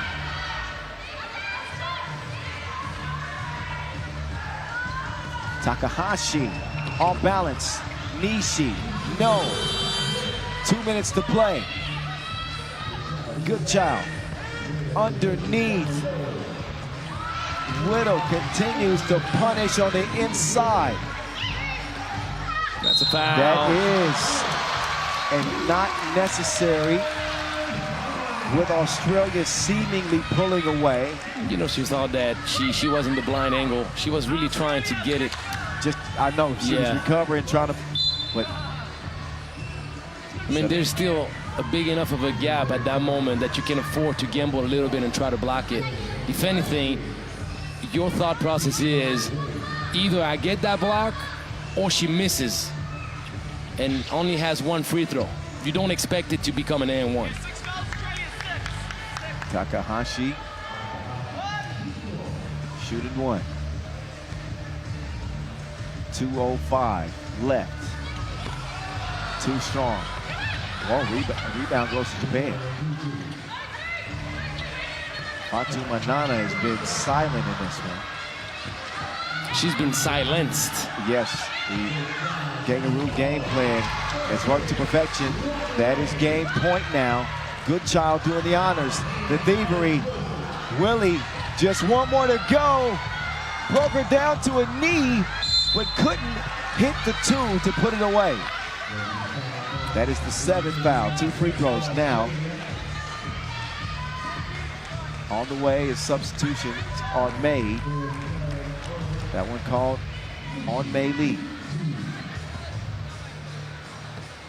Fatumanana Nishi will connect at the line.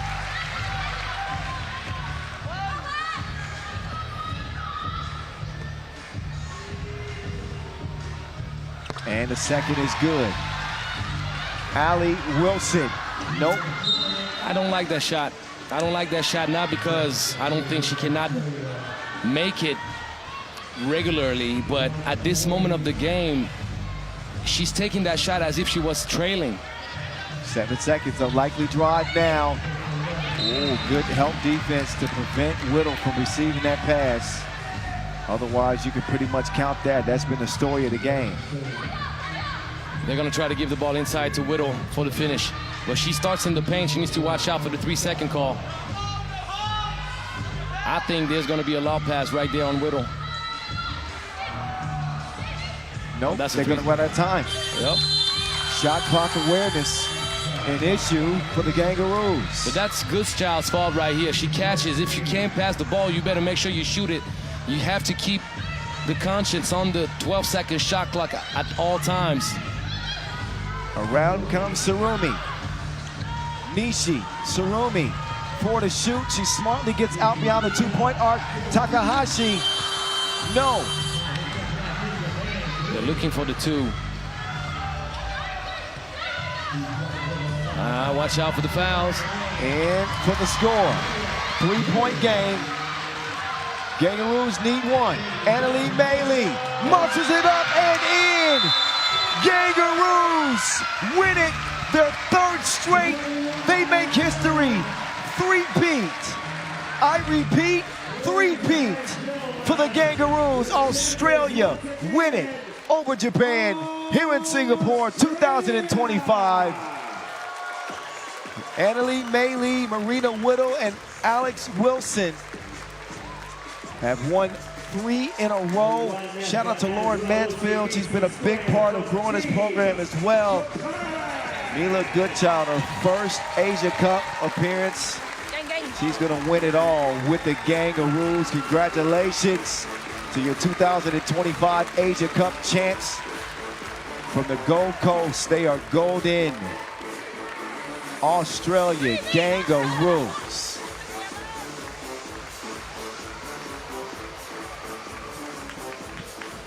Center court. And I'm seeing the czar with Allie Wilson. What a performance.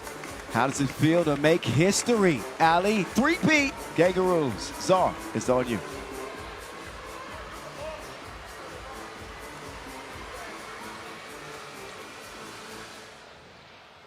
All right, Alex, first of all, congratulations. Obviously, I mentioned before, we know the Aussie man has written history in the past with 3 in a row. You guys finally achieved the 3-peat. So share your feeling at this very moment. Thank you. Yeah, hard to put into words right now. Obviously, that was the goal coming in here, but it's just super special. We have such a great bond with Damon and the rest of the girls. So, yeah, super special moment. I guess you were not hot enough on the court. They have to bring the towels out, huh? Look at this. So what do you think was the main key? Because the Japanese squad plays with such speed and the danger from outside 2-point range. What was the main key for you to win this? Yeah, we wanted to, oh my gosh, thank you. We wanted to keep them off the two-point line as much as we could, and I think we did a pretty good job of defending that for the most part, but we know they're super quick too. They're sort of the opposite of us. You know, we're long and try to post up, and they're quick and shoot a lot of twos. So, yeah, it was a battle of two different styles for sure. For sure. Congratulations once again.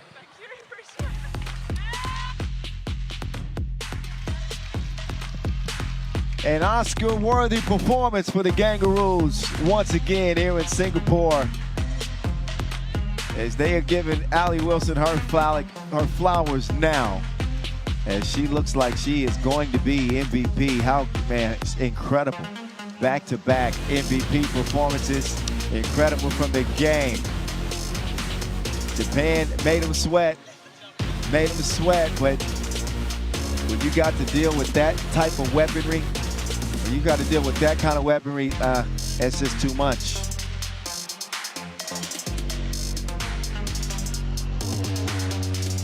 Allie Wilson will finish with 26 points. Annalie Mailey actually finished as the top scorer in the event. We will see who indeed does get that MVP. Enjoy the highlights. We got one more 10-minute sprint to go. Men's championship game. Take your picks now. China, Australia up next.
Well, it all comes down to this.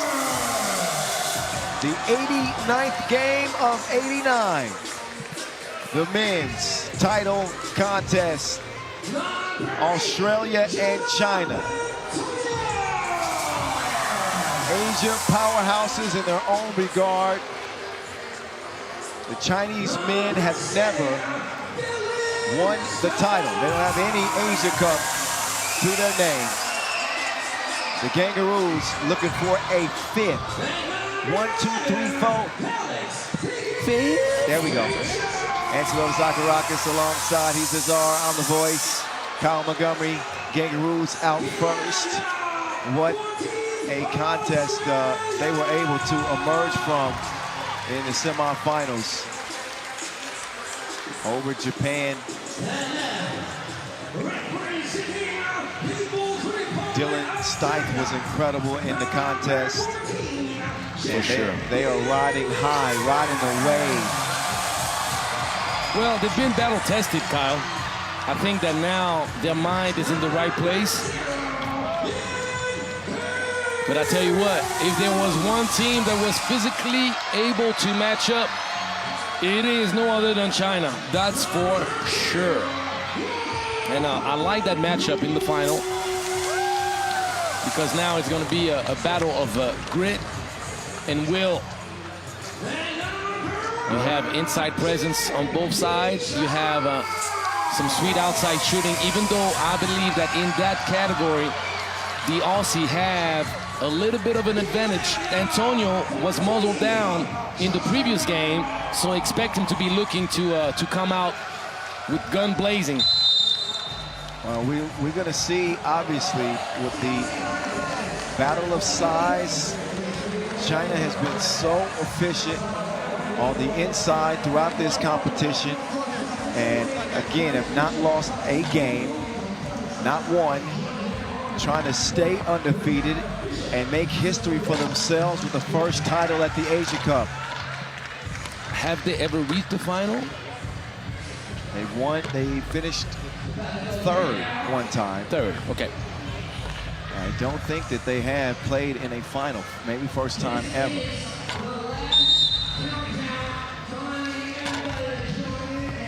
But they got very little time to get warmed up. Everybody's been on the edge of their seats waiting for this one to get underway, so we're not going to have much delay. The time for talk is over. It's time to hoop. It's time to walk the walk.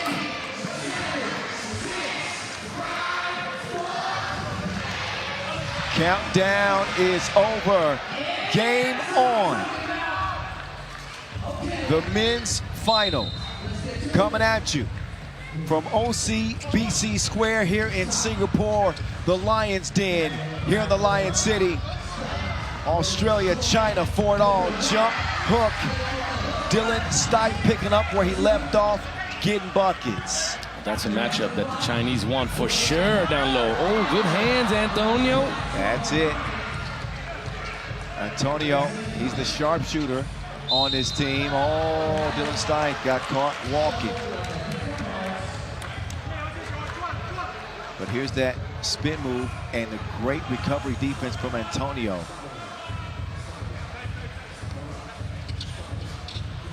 Whoa. Whoa has been balling. 6.5 points per, tied for the team lead for the top gun for China. This is a big hit. Anyu letting his soul go.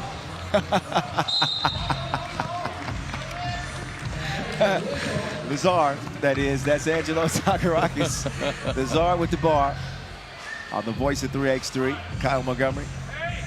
And this is the conclusion of what has been an incredible event. Nice touch. High up the glass. Uh-oh. Back to back. No, he did not. He did not clear it. Didn't clear it. He rushed a little bit.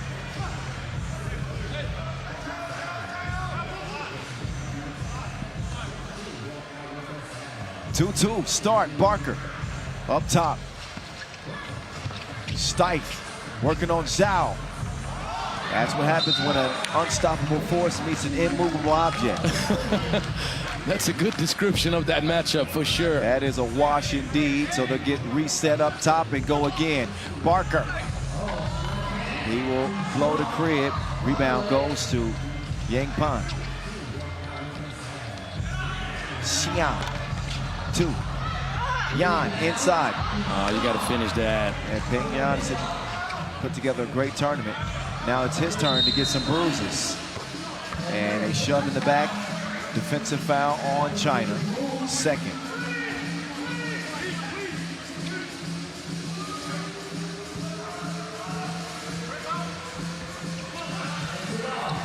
Swung left. HT draws the foul on the baseline. Has had a really good day 5. Not a breakout game as of yet. Antonio. Deep attempt goes Bregan. Tied at a deuce apiece. Han Yu. Guo. No. There's Teta. Oh, that was viciousness! He chose violence. There was a campaign against this in the 90s. Stop the violence, Kangaroos. Man, you saw the full work and you're like, uh-oh, he's about to elevate. That was treacherous. Alex Higgins teeth shot. I think he means business in this one.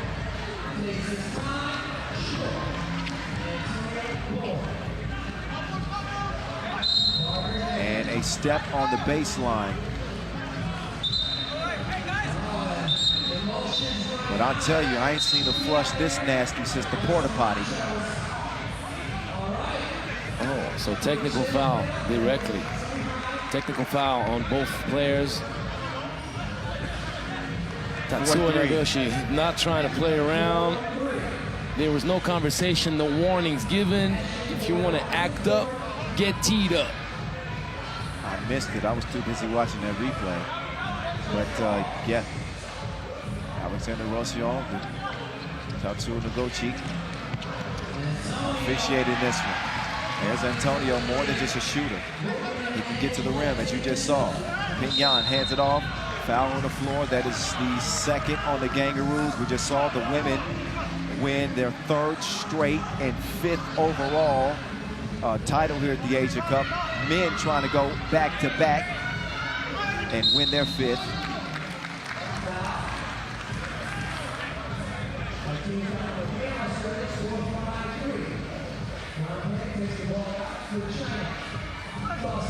Good execution right there. That's going to be a tough finish. Good hands. Look at that.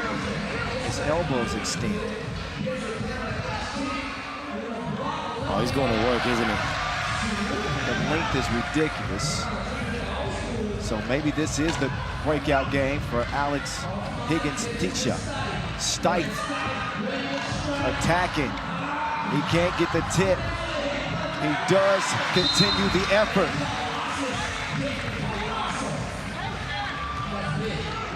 A 7-3 start, Kangaroos.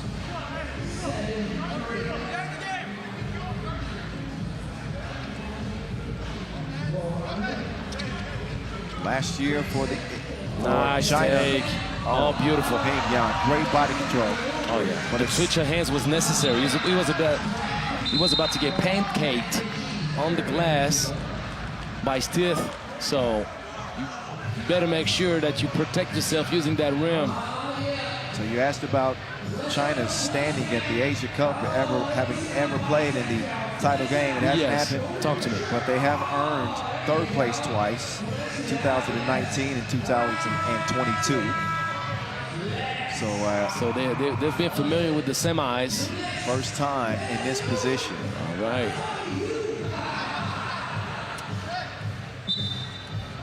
New team, same results up to this point for the Kangaroos. 3-point advantage. Stite going down to the post office. Jump hook is no good. Nice finish. Xiang gets in there. Antonio hesitates. Ball fake from Stite. Stite boulders his way to the crib. But he needs to finish. It's not the first time right now that he's kind of spoiling the hard work he's putting in. And Guo will miss it short. Antonio, the 1-2 step off the rim. Guo trying to get rid of Stite. Zhao out on the perimeter for some reason. Chang. It's not a good shot. That had way too much protein on it. Stite, he likes that sprint to the corner, release. Loose ball to Guo. Cross-court pass. Chang. No good. Barker will snuff it out. Barker. Didn't clear. Oh, he didn't clear it. Got some Kevin Durant toes. Yep. Got to be cognizant of that. A little overzealous, trying to get that shot attempt up. I do like his aggression here, day 5, 7-5 as we get back to it. Under 6 minutes to play in the men's title game. Hanyu lets it go. Higgins Tisha, another monster game.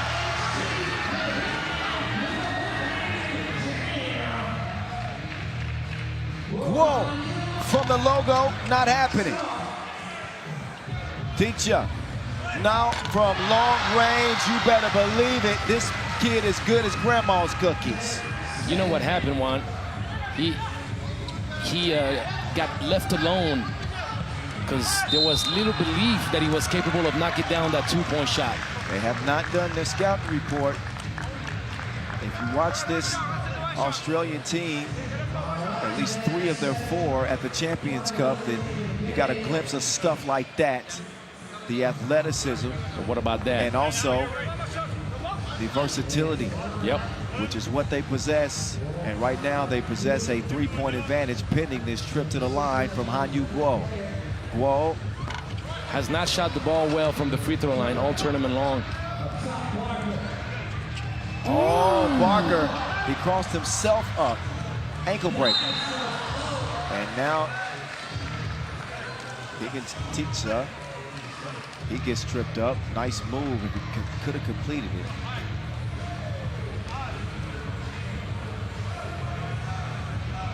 Why they tripping?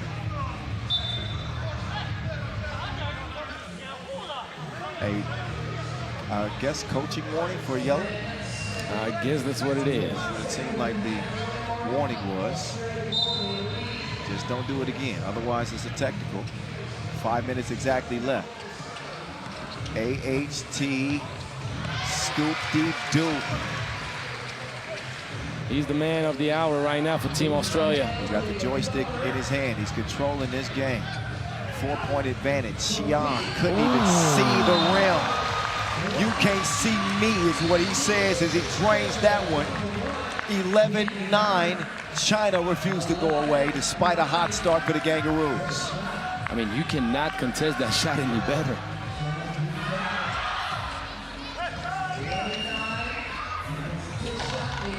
Tisha making it look easy. Right back at you, Hanyu Guo. I like this game. Trading buckets. Stike will elevate this time. And he takes advantage of an opening. Guo, good up fake. Sends it in from the corner. China, 12, Australia 13. Stike to Antonio. Getting shifty. Misses. Stike with a one-arm rebound, but what did he do with the other arm? It's going to be foul against China. That is. I'm seeing, yep, a 7. So as his other arm was being held. That's what happened with the other arm. Dylan Stike. Part of that power punch. Down low for the Kangaroos.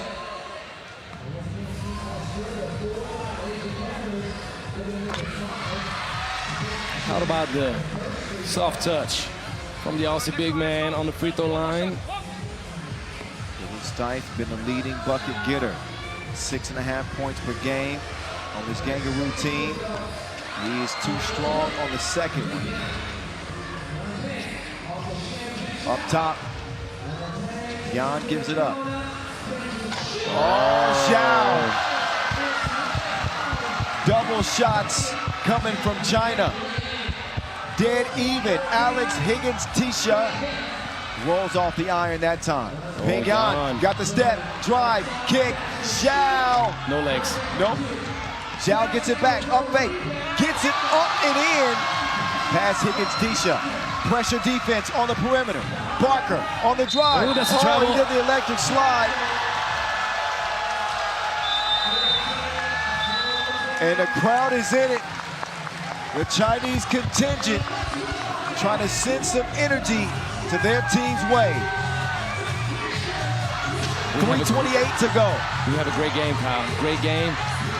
Because China is responding to the challenge. Being in foul trouble for the past 2 minutes, they haven't committed another foul, and they came up with some big 2-point shots, daggers.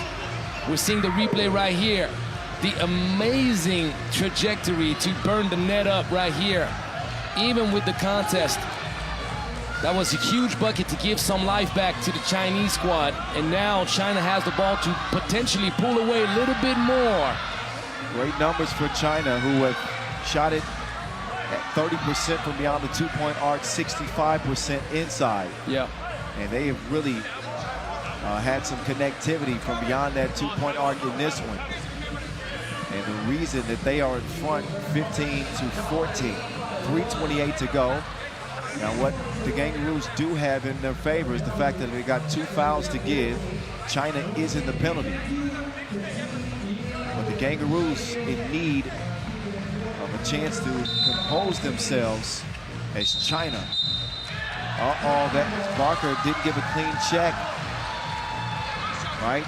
Yep. So that's the second warning they've gotten, which means it's a technical free throw shot for Hanyu Guo. And that's also bringing Australia closer to the bonus lane. They only have one more foul to give, and Guo knocks it down. China, they're believing right now. They're taking control.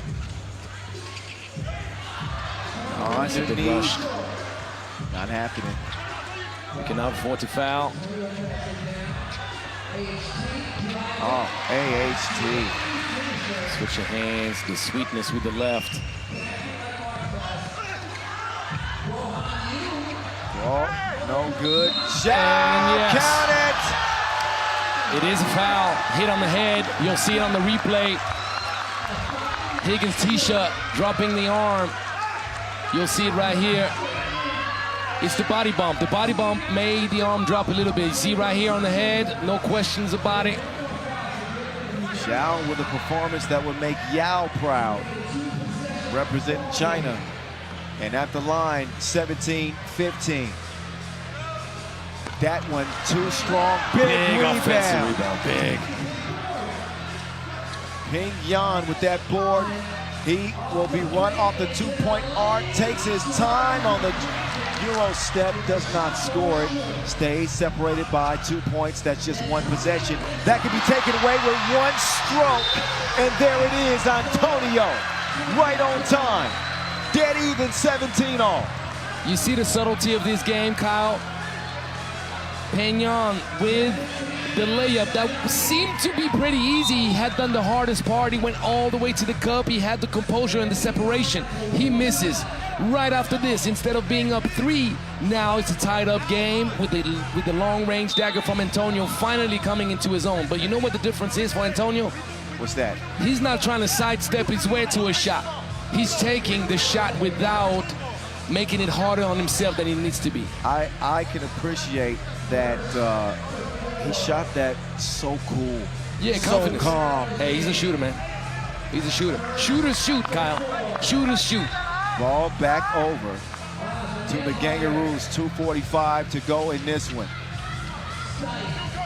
Stipe swinging it over. Antonio on the drive. He left him in the rear view. He ain't gonna pump the brakes no time soon. Fouls can be a game changer. Both teams in the penalty now. Guo Hanyu pulled up on him like a drive-through.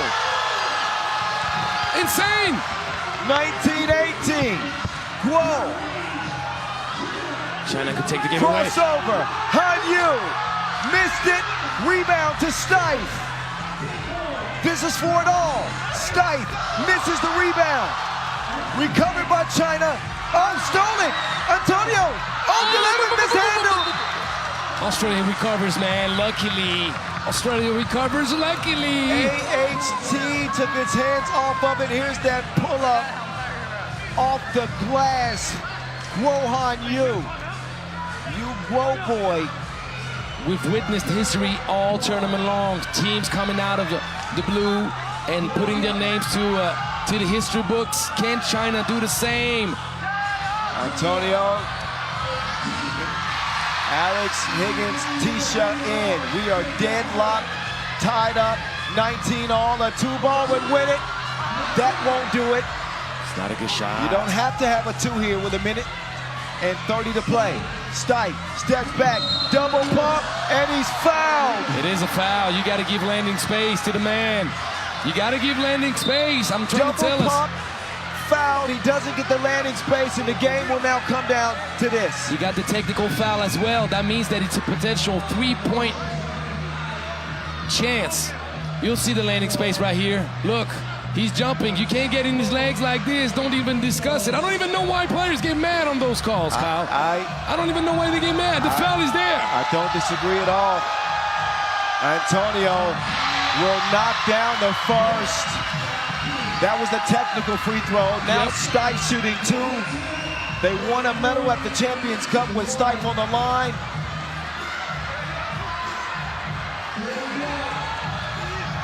He is dependable. Cool under pressure. He don't even sweat in a sauna. Dylan Stipe provides the finishing touch for the Kangaroos. Another Aussie sweep here in Singapore. The men go back-to-back. The women three-peat. And the people from the Gold Coast are gold once more. 21-19, the final. What a run.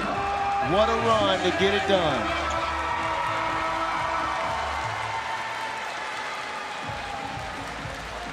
What an incredible game that was. That's exactly what you would hope for in a title fight. 2 heavyweights going blow for blow and getting it done. Way to play, way to play. Gang, gang. They represent, once again, it is a runners-up finish for China, who have nothing to hang their heads about. That was a game. The region's biggest event, and you can see why. Alex Higgins, Tisha. And he had a couple of vicious highlights in that game. Let's get it over to Angelo Sagarakis, who's standing by with Alex Higgins, Tisha, after the championship win. Aussie fans. All right, hey, back-to-back champs. Guess what? That's the 5th title in the history. The girls just went 3-peat. That's the 5th title in history. So is there some rivalry going on between the girls and the boys? Talk to us. Well, I don't know. They always seem to win, so we got to start stacking them up. My first time playing it, so hopefully next year get it again. All right, so we're going to keep track, ladies. We're going to keep track, all right? Congratulations. Amazing final. Talk to us about this Team China, because it was a tough battle. I was looking forward to this matchup. Tell us how you feel. No, they did amazing. That was a crazy game, back and forth the whole time. I know, credit to them. It was amazing. We just got it in the end, but rebound, shooting, they were matching us with intensity, so it was awesome. Awesome. So you said it's your first time, not your last time, correct? Yeah, hopefully. That's it. Congratulations once again.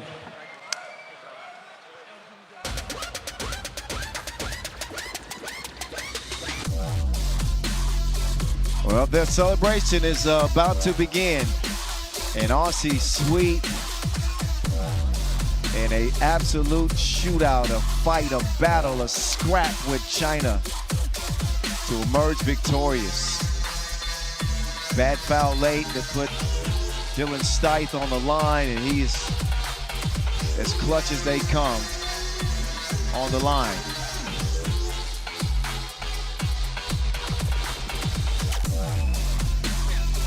Enjoy the highlights, and then we'll get ready to put the finishing touches on this event. 5 days, 25 countries, 48 teams. What a competition. Stick around.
Ladies and gentlemen, welcome to the award ceremony for the 3x3 Asia Cup Singapore 2025. All right, it is that time for the awards ceremony of this 8th edition of the Asia Cup.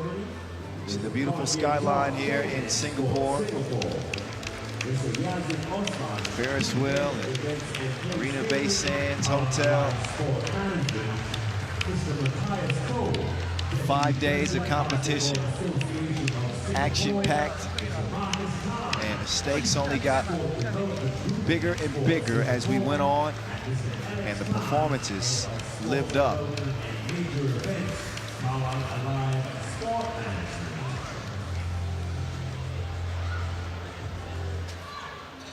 First up, please put your hands together to welcome the women's team of the tournament. First up, from all right, now our women's team of the tournament. The top 3 performers. It's got to begin with the MVP, right?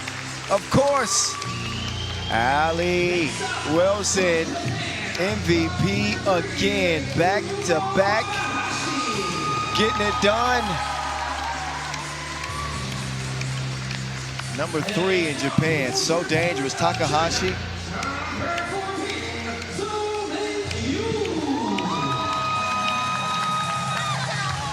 And Zhu underneath. Rare number 14 for Team China. First, second, and third place finishers in the competition. Third straight title for the Lady Kangaroos. Allie Wilson setting the tone once again, as she's proven herself to be one of the best players in women's 3x3 without a doubt.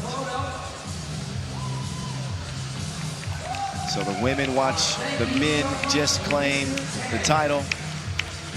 And there is your 2025 Asia Cup team of the tournament. What do you think about these 3 ladies, Angelo? That's a nice squad, isn't it? It's a nice squad.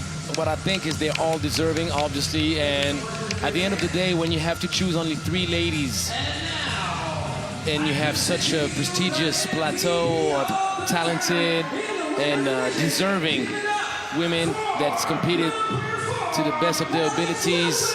A few other candidates were worthy, but there is no contest that all 3 of these ladies were deserving.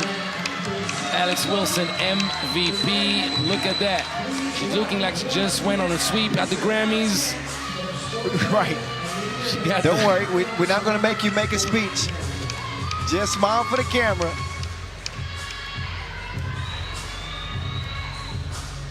She's heading to the office.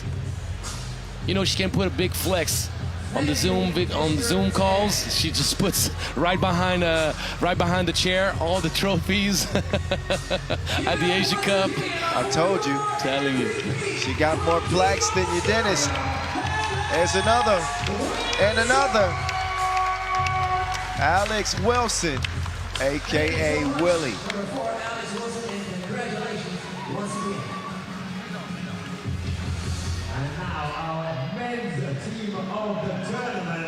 We're gonna go with men's team of the tournament. Do you think Ozawa's gonna be on there? Oh, that's a big surprise. Ryo Ozawa, Team Japan. He had a game for the ages. I tell you what, we're witnessing history right now. You know why? Besides the breakers that were broken, it's the first time that I've seen a player that did not win one of the first 3 spots to earn Team of the Tournament award. That tells you how big of an individual performance we've witnessed. Oh, there was no way that Ryo Ozawa was not going to make it. He ended up averaging just over 10 points per game for most of this tournament. He averaged 13 points a game. Of course, he had a 20-point outburst, a single game record for 3x3 history. Ryo Ozawa for Japan. But the MVP, Dylan Stife. I'll tell you what, that's Stifle Tower. The Stifle Tower. It has to stay, man. He wins the MVP. He was so tough, so dominant on the glass, and obviously fitting that he delivers the game-winning free throws. Hey, that's a squad right there. Yeah. You add another big man or big body on that squad. Ugh. Don't forget about Tatui. Don't forget about Tatui. For sure. And Tatui for New Zealand, 13. Wearing number 13. Tatui, David Lewis. Unbelievable. Unbelievable. The ceiling for this kid. So the 3 best standout players in the men's tournament. You know we've been invited to his planet, right? Huh? We've been invited to his planet. Tatui invited us on Tatooine. You're still cooking. You're still cooking. Man, I'll go wherever he's playing. I'd like to go. I want to see some more of this kid. For sure. I'm looking forward to summer action and the upcoming U23 World Cup. Remember what I told you about New Zealand? Remember. We'll talk about that in a few months. I was going to say, you ain't got to tell me about it. I see what you see. And I see a bright future. Stars being born. Look at the Aussie sweep.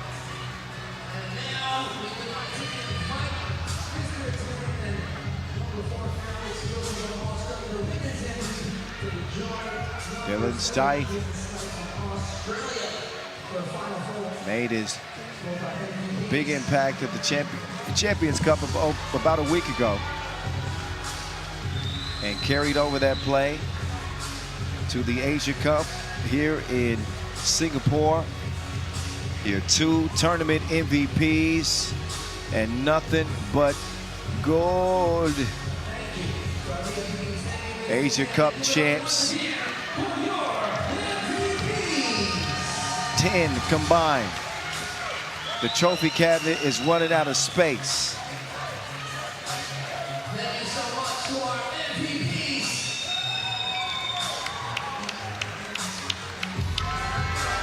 Ladies and gentlemen, your second runners-up for the Women's 3x3 Asia Cup 2025. Get loud for People's Republic of China!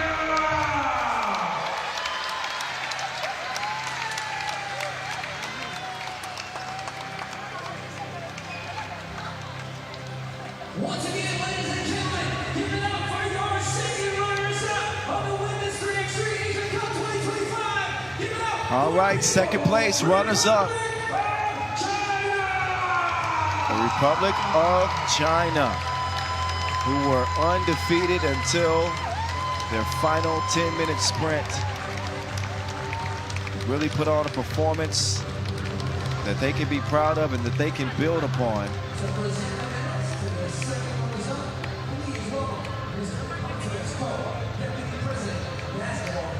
Good mixture of inside dominance and outside shooting. And they'll get some bronze medallions to hang around their neck.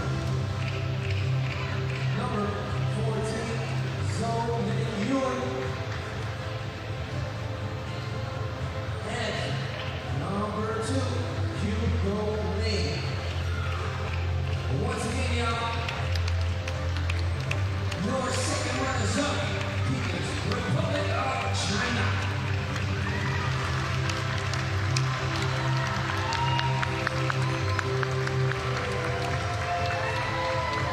Thank you so much, Mr. Leo.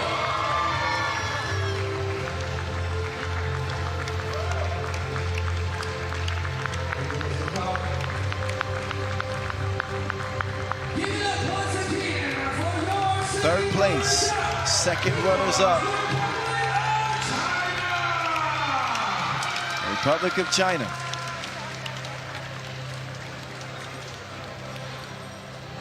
Ladies and gentlemen, Japan, young, fast, furious. Gave it their best go against the Kangaroos, but was slowed down, even in an action-packed affair. Could not contend with the size of the Kangaroos and end up finishing second here. So they will get some silver medallions. to hang around their neck for their efforts over this 5-day competition. Congratulations, number 12,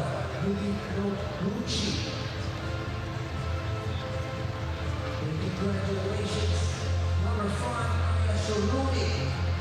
number 10, and number 3, Team Japan.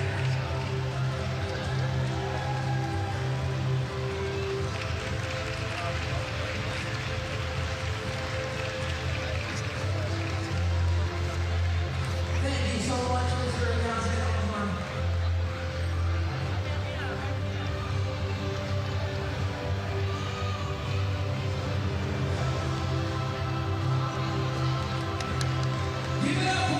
All right. Japan, 2025 Asia Cup runners-up. Look out for them going forward. But the team of the past and the team of now is still the same. You know what I like to see also is the boys squad not dejected about not earning a spot on the podium and being sincerely happy for the ladies with that silver medal. Oh yeah, I mean it's all love, or at least you expect that. Ain't nothing but love for Australia, who are Asia Cup champions yet again. Back-to-back three-peats with a new addition, Mila Goodchild, Allie Wilson with MVP. They've taken the top honor at this event now 5 times. Unprecedented and maybe never to be done again. Who knows? Heck, they may not be, they may have more in store. I was about to say, man, when you said that, I was like, well, there's no questioning a potential three-peat from someone else if they go for the forever next year. Well, they're going to be the favorite whenever they step onto the floor at this event that will take place here in Singapore yet again next year. We cannot wait for it. But a moment in the spotlight for the Gangaroos. Yes, indeed. Go ahead, bite it. Yep, it's real. It's real. 24 karat. And we will pay our respects and hear the Australian national anthem.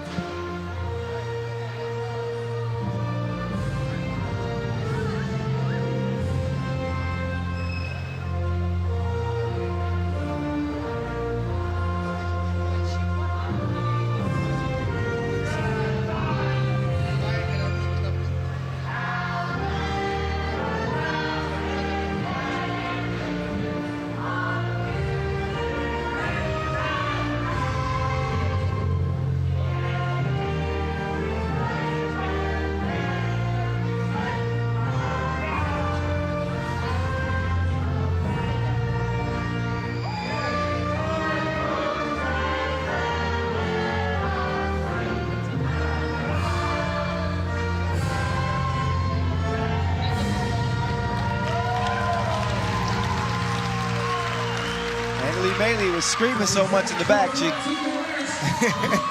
should have chose her notes better. No, congratulations to Team Australia. Three-peat history. And congratulations to you, my friend. Angelo, Lazar, Sakarakis, incredible job as always, man. Great analysis. You might have been right 1 or 2 or 3 times, I must admit. Had a lot of fun, man. We did 89 games over 5 days. Started off with a 26-game day for QD. 16 more games than last year. And we made it through. And man, what an incredible time. It was a pleasure. The honor was working mine, with you. man. And I got to get out of here because I got to head to the airport. The confetti is flying anyway. So love to the ladies and our Asia Cup champions in Australian sweep. Angelo's going to take it from here. The last few minutes of the broadcast. Y'all know I got love for you. I'm the voice of 3x3, Kyle Montgomery. I'm saying peace out. Angela, I'll see you soon, bro. See you, Brody. Much love. Take care of yourself and have a nice flight.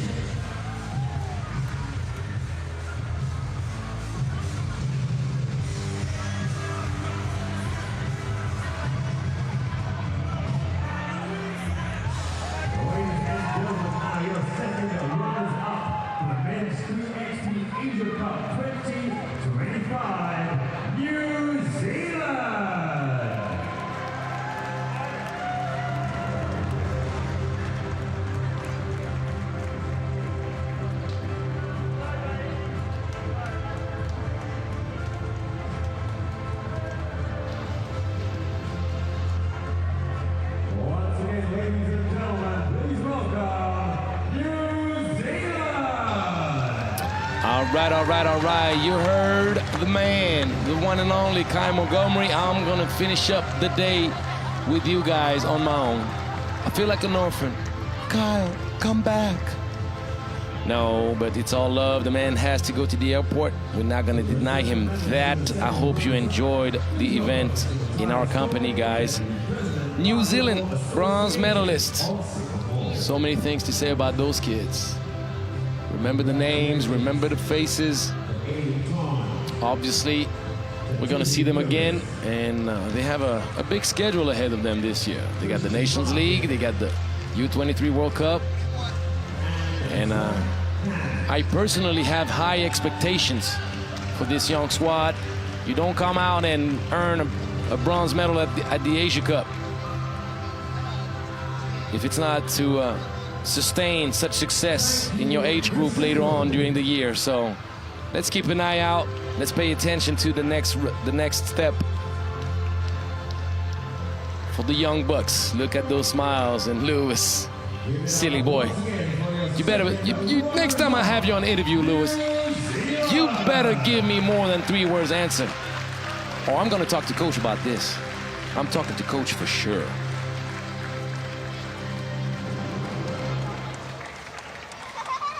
Ladies and gentlemen, now your runners-up for the Men's 3x3 Asia Cup 2025, People's Republic of China.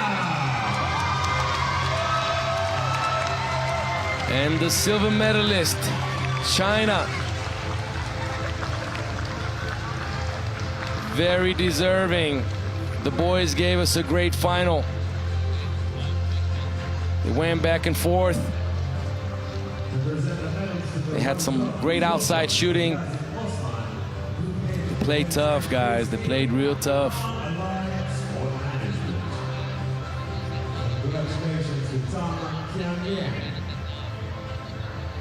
Obviously, they were going to be very disappointed with the way the game ended, but in 3x3, you end up many times seeing games that could have gone either way.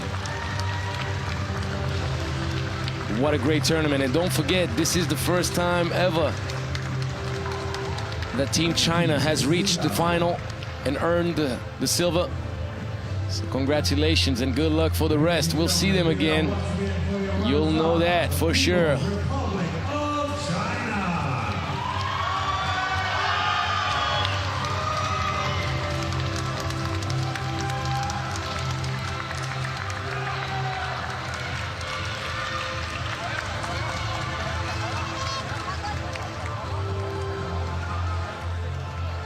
Ladies and gentlemen, your winners for the Men's 3x3 Asia Cup 2025, Australia!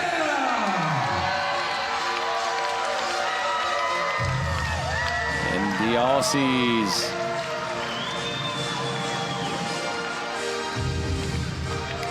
Coming to get their gold. Well earned. They got challenged.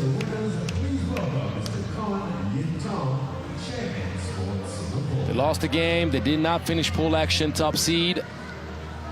And they had to battle matching up with Mongolia in the quarterfinals. They took care of business.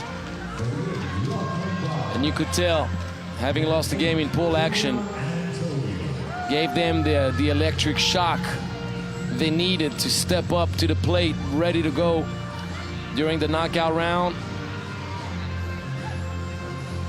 They are the most physical and impressive team out here after the bronze at the Champions Cup. They get the gold at the Asia Cup.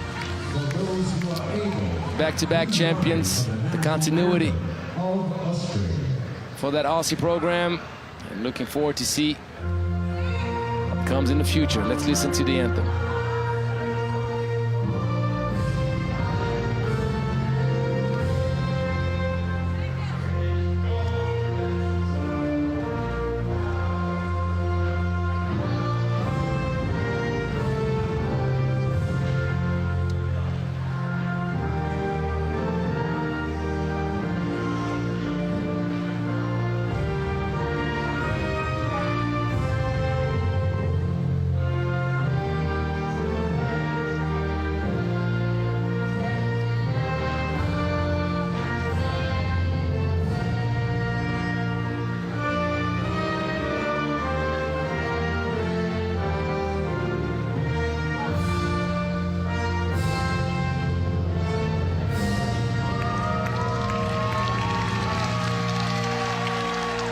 Congratulations.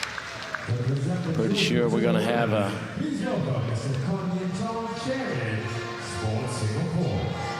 family picture coming up soon with the girls.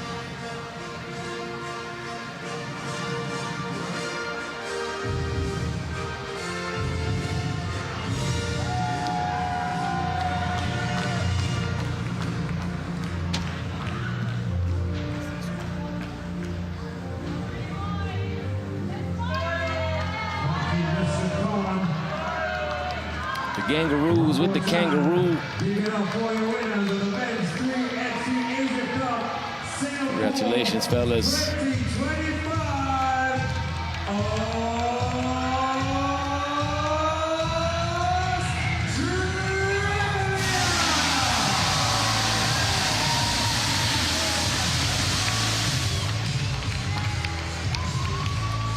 The confetti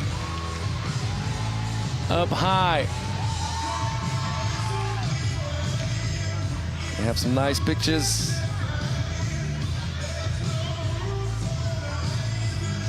So I'm pretty sure now we're gonna have the ladies and the man sharing the picture. It's an Australian sweep. Come out, take your pictures.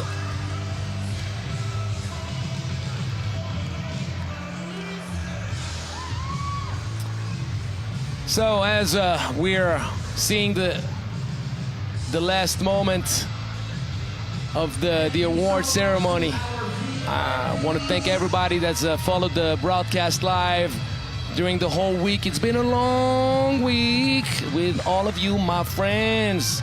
Hope you enjoyed.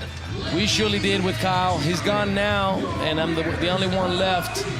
But it's time to wrap it up, guys. I mean, come on, 89 games. I'm pretty sure you must be tired of hearing our voices by now, and I wouldn't be mad at you. What am I saying? You know you love us, and we love you too. Thank you to all the sponsors. This is the last Confetti Jets. Angelo Tsagarakis, aka the Czar. Thank you to the technical team and everybody else that was involved in this event. I'm signing out. I need to take a shower and get some rest. Take care, y'all. We'll be back real soon. Don't miss out the action. Follow us on all social media platforms, and we'll be back with some more greatness. Peace.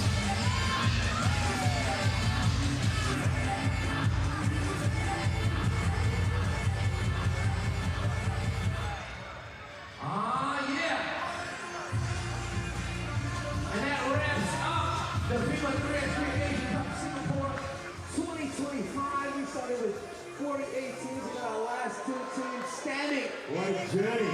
What a journey it's been. As always, been a pleasure. Yeah,